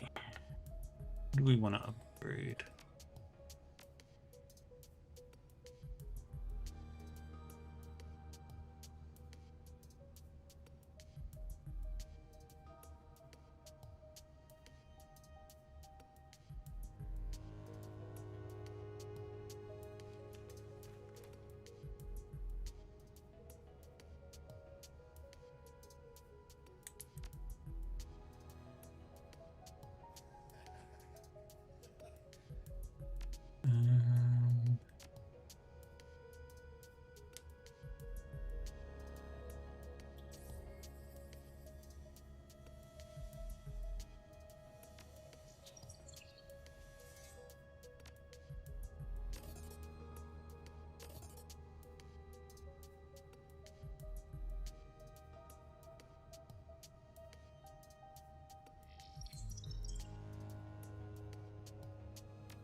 Service entrance to the Harbour Spires Hotel looks like any other.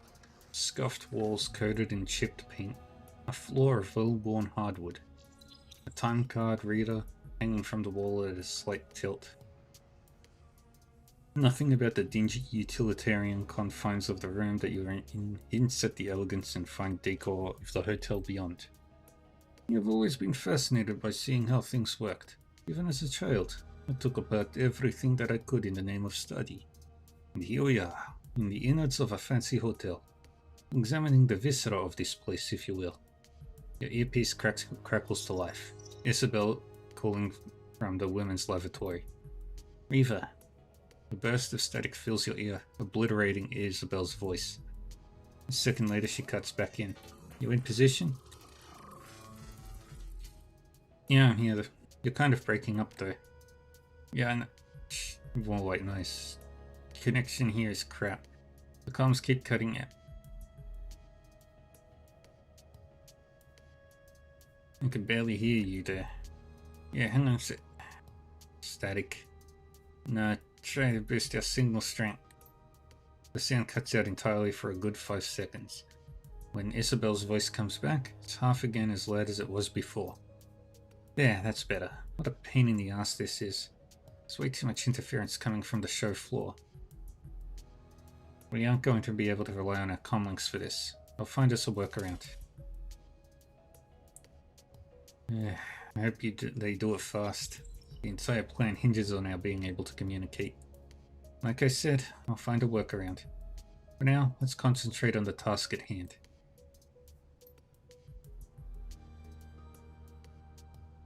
Catering staff should all be in the kitchen, hauling trays of steamed clams and aperitifs out to the convention hall floor.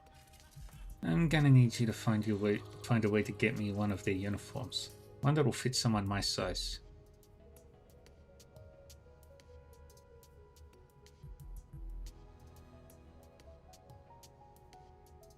Find a dwarf-sized catering uniform. Check, I'm on it. Oh, good. Oh, and Riva, we aren't going loud yet, got it? Whatever you do, don't start shooting. We can't afford to send Rhombus running before we can get him cornered. Right, no shooting until we have Rhombus. Got it.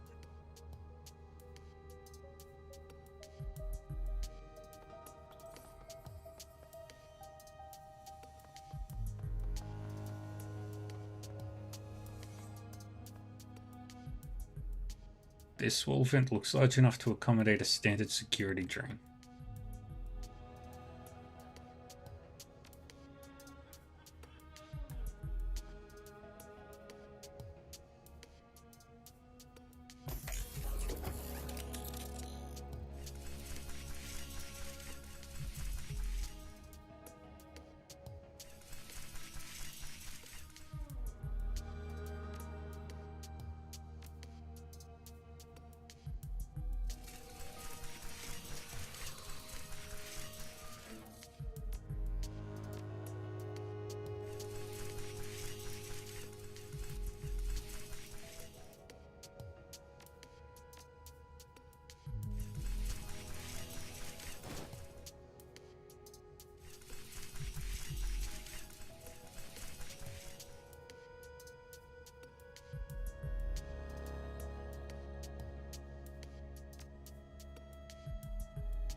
Harbour Spire's kitchens are a whirlwind of activity.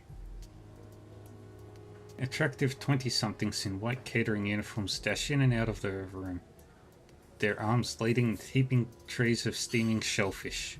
One man stands as still amid the chaos. The eye of the storm. His white coat is at least half again wider than those of his subordinates, and his collar starched as stiff as a board. The floor manager notices you, and his eyes narrow. He stalks toward you, practically frothing at the mouth. You can't help but notice the embroidered corporate logo on his lapel.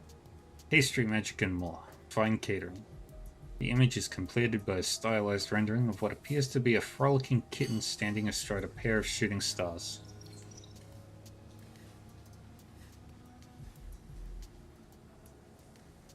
You, what are you doing in my kitchen?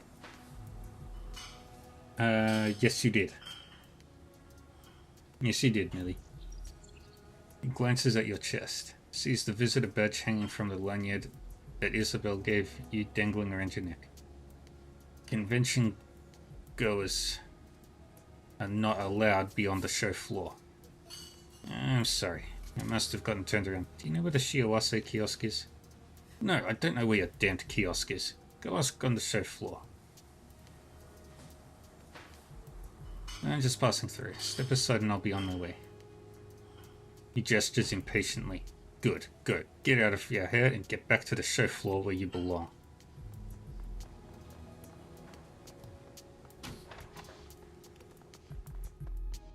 Conventions.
Just quickly run around, see if there's anything.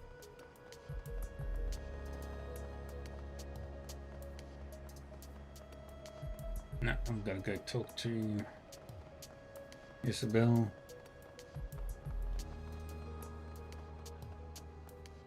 You enter the women's restroom to find Isabel waiting impatiently for you. Her guest badge dangles from its lanyard at a canted angle, and the clumped ropes of her hair look frazzled. At the sight of you, she steps forward.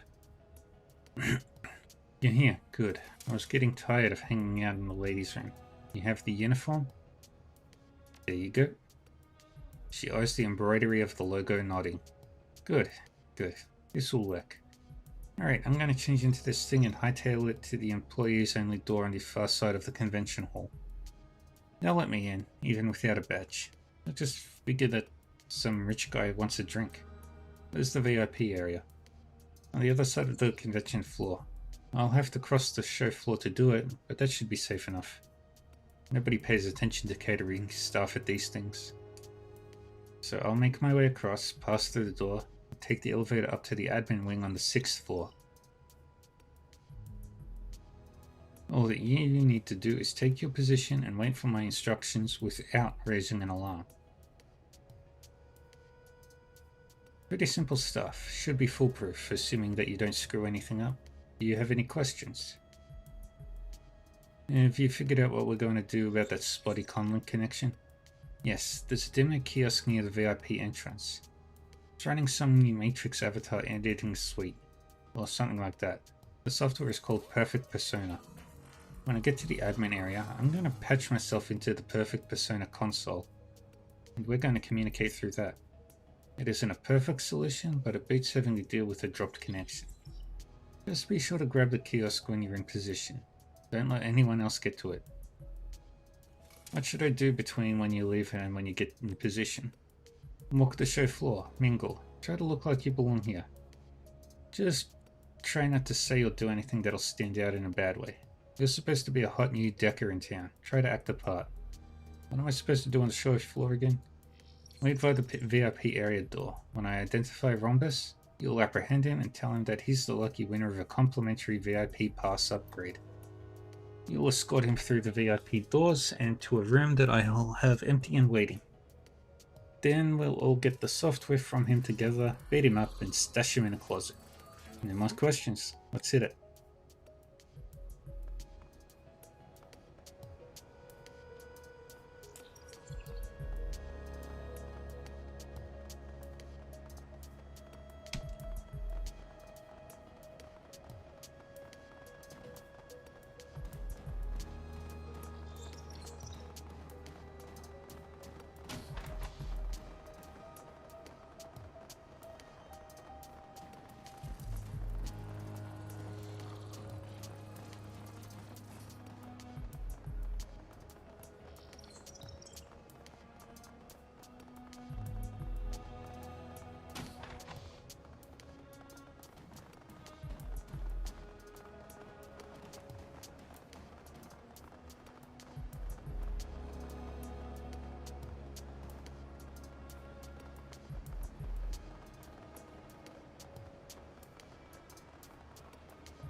As you approach the corner of the convention floor, you find a brightly lit entrance. There are signs on the walls pointing toward it. Simpson's Parlor, decking area.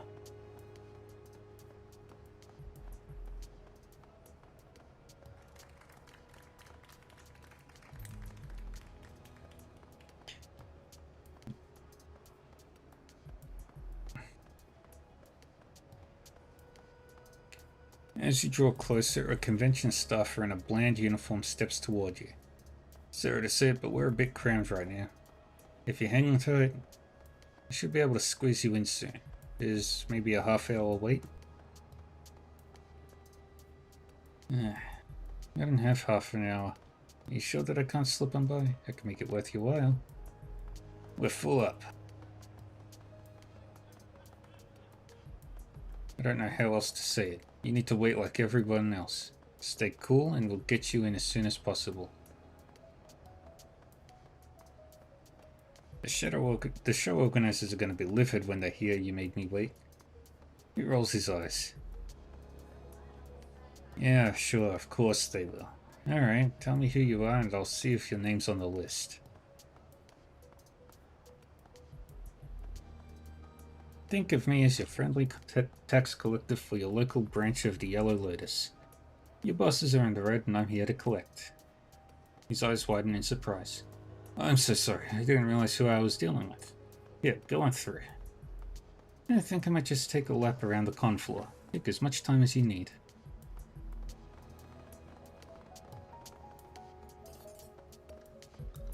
We'll get some money from the deckers. That's 123. 181.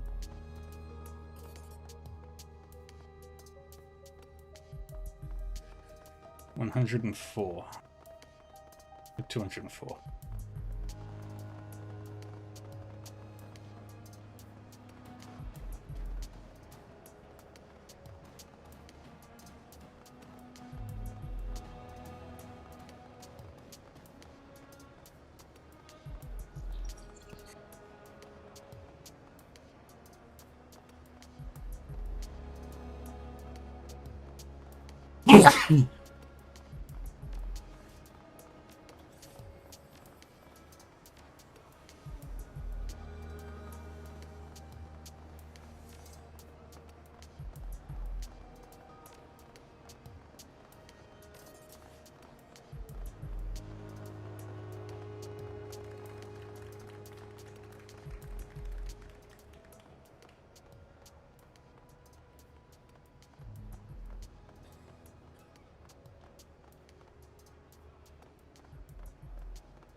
The man standing at the technology demo station looks strangely out of place at a Decker convention. He isn't carrying a cyber deck and you can't see any sign of cyberware on this person.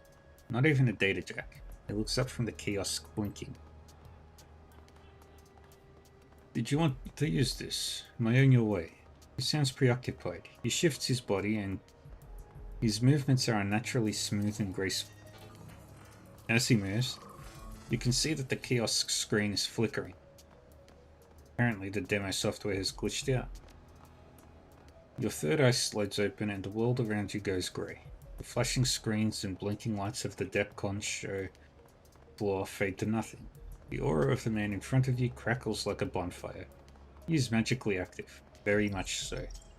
His entire body scintillates with barely contained magic. As your third eye flutters shut, colour and vibrance return to the world. The man in front of you clears his throat. So, if you're not here for the kiosk, was there something else that you needed? You aren't a decker, you're an adept. His demeanor changes, goes from tired to suspicious. Why do you say that? Because I read your aura. Then you're as out of place here as I am. Look, I'm here to relax and get off the streets. They've got free clams and free wine and everybody but you seems happy to keep to themselves. Just leave me in peace. Leave me in peace, okay? Hey, whatever you say. Thank you. Gotta run. Take care.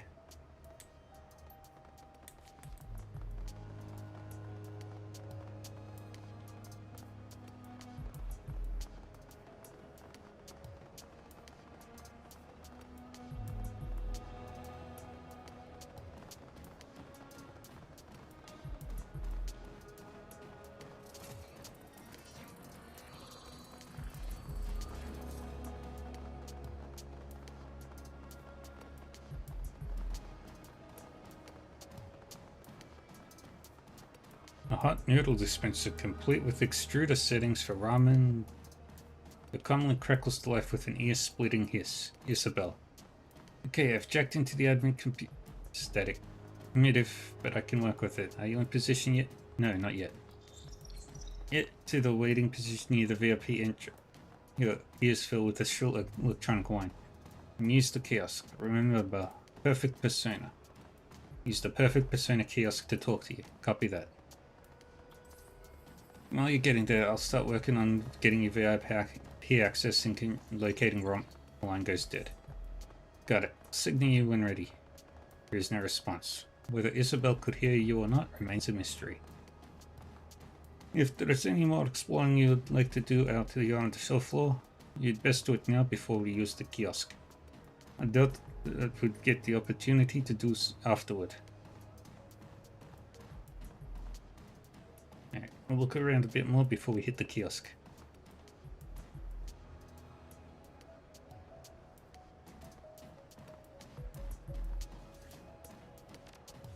Alright, that's actually all the time I've got for today because I have a lot of cooking to do tonight.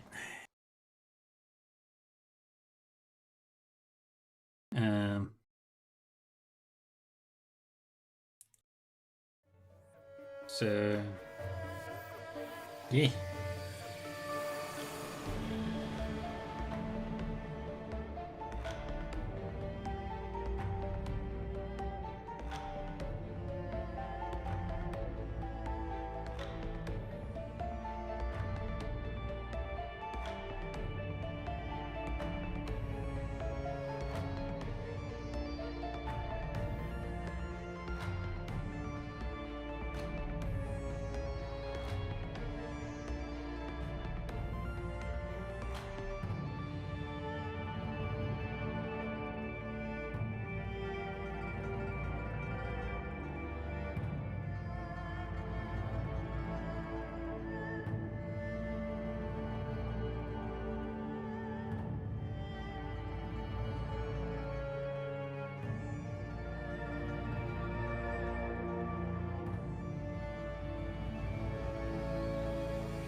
Alright. I Thank you everyone for joining me today. We're going to go raid out.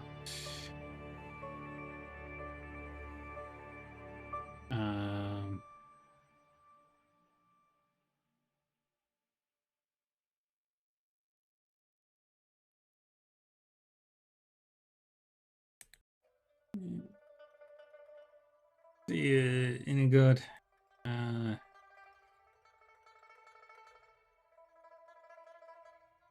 Let's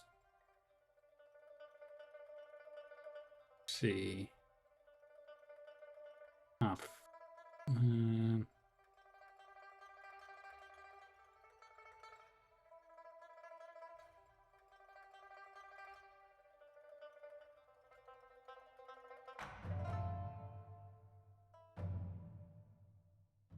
nah. Alright. Take care of yourselves, everybody. I'm not gonna raid out, actually. I will be back maybe tomorrow night. With Wandering Sword. And we'll be back to Shadowrun Hong Kong on Friday. Alright. Take care of yourselves. Stay safe, stay happy, stay healthy, and I'll see you all next time.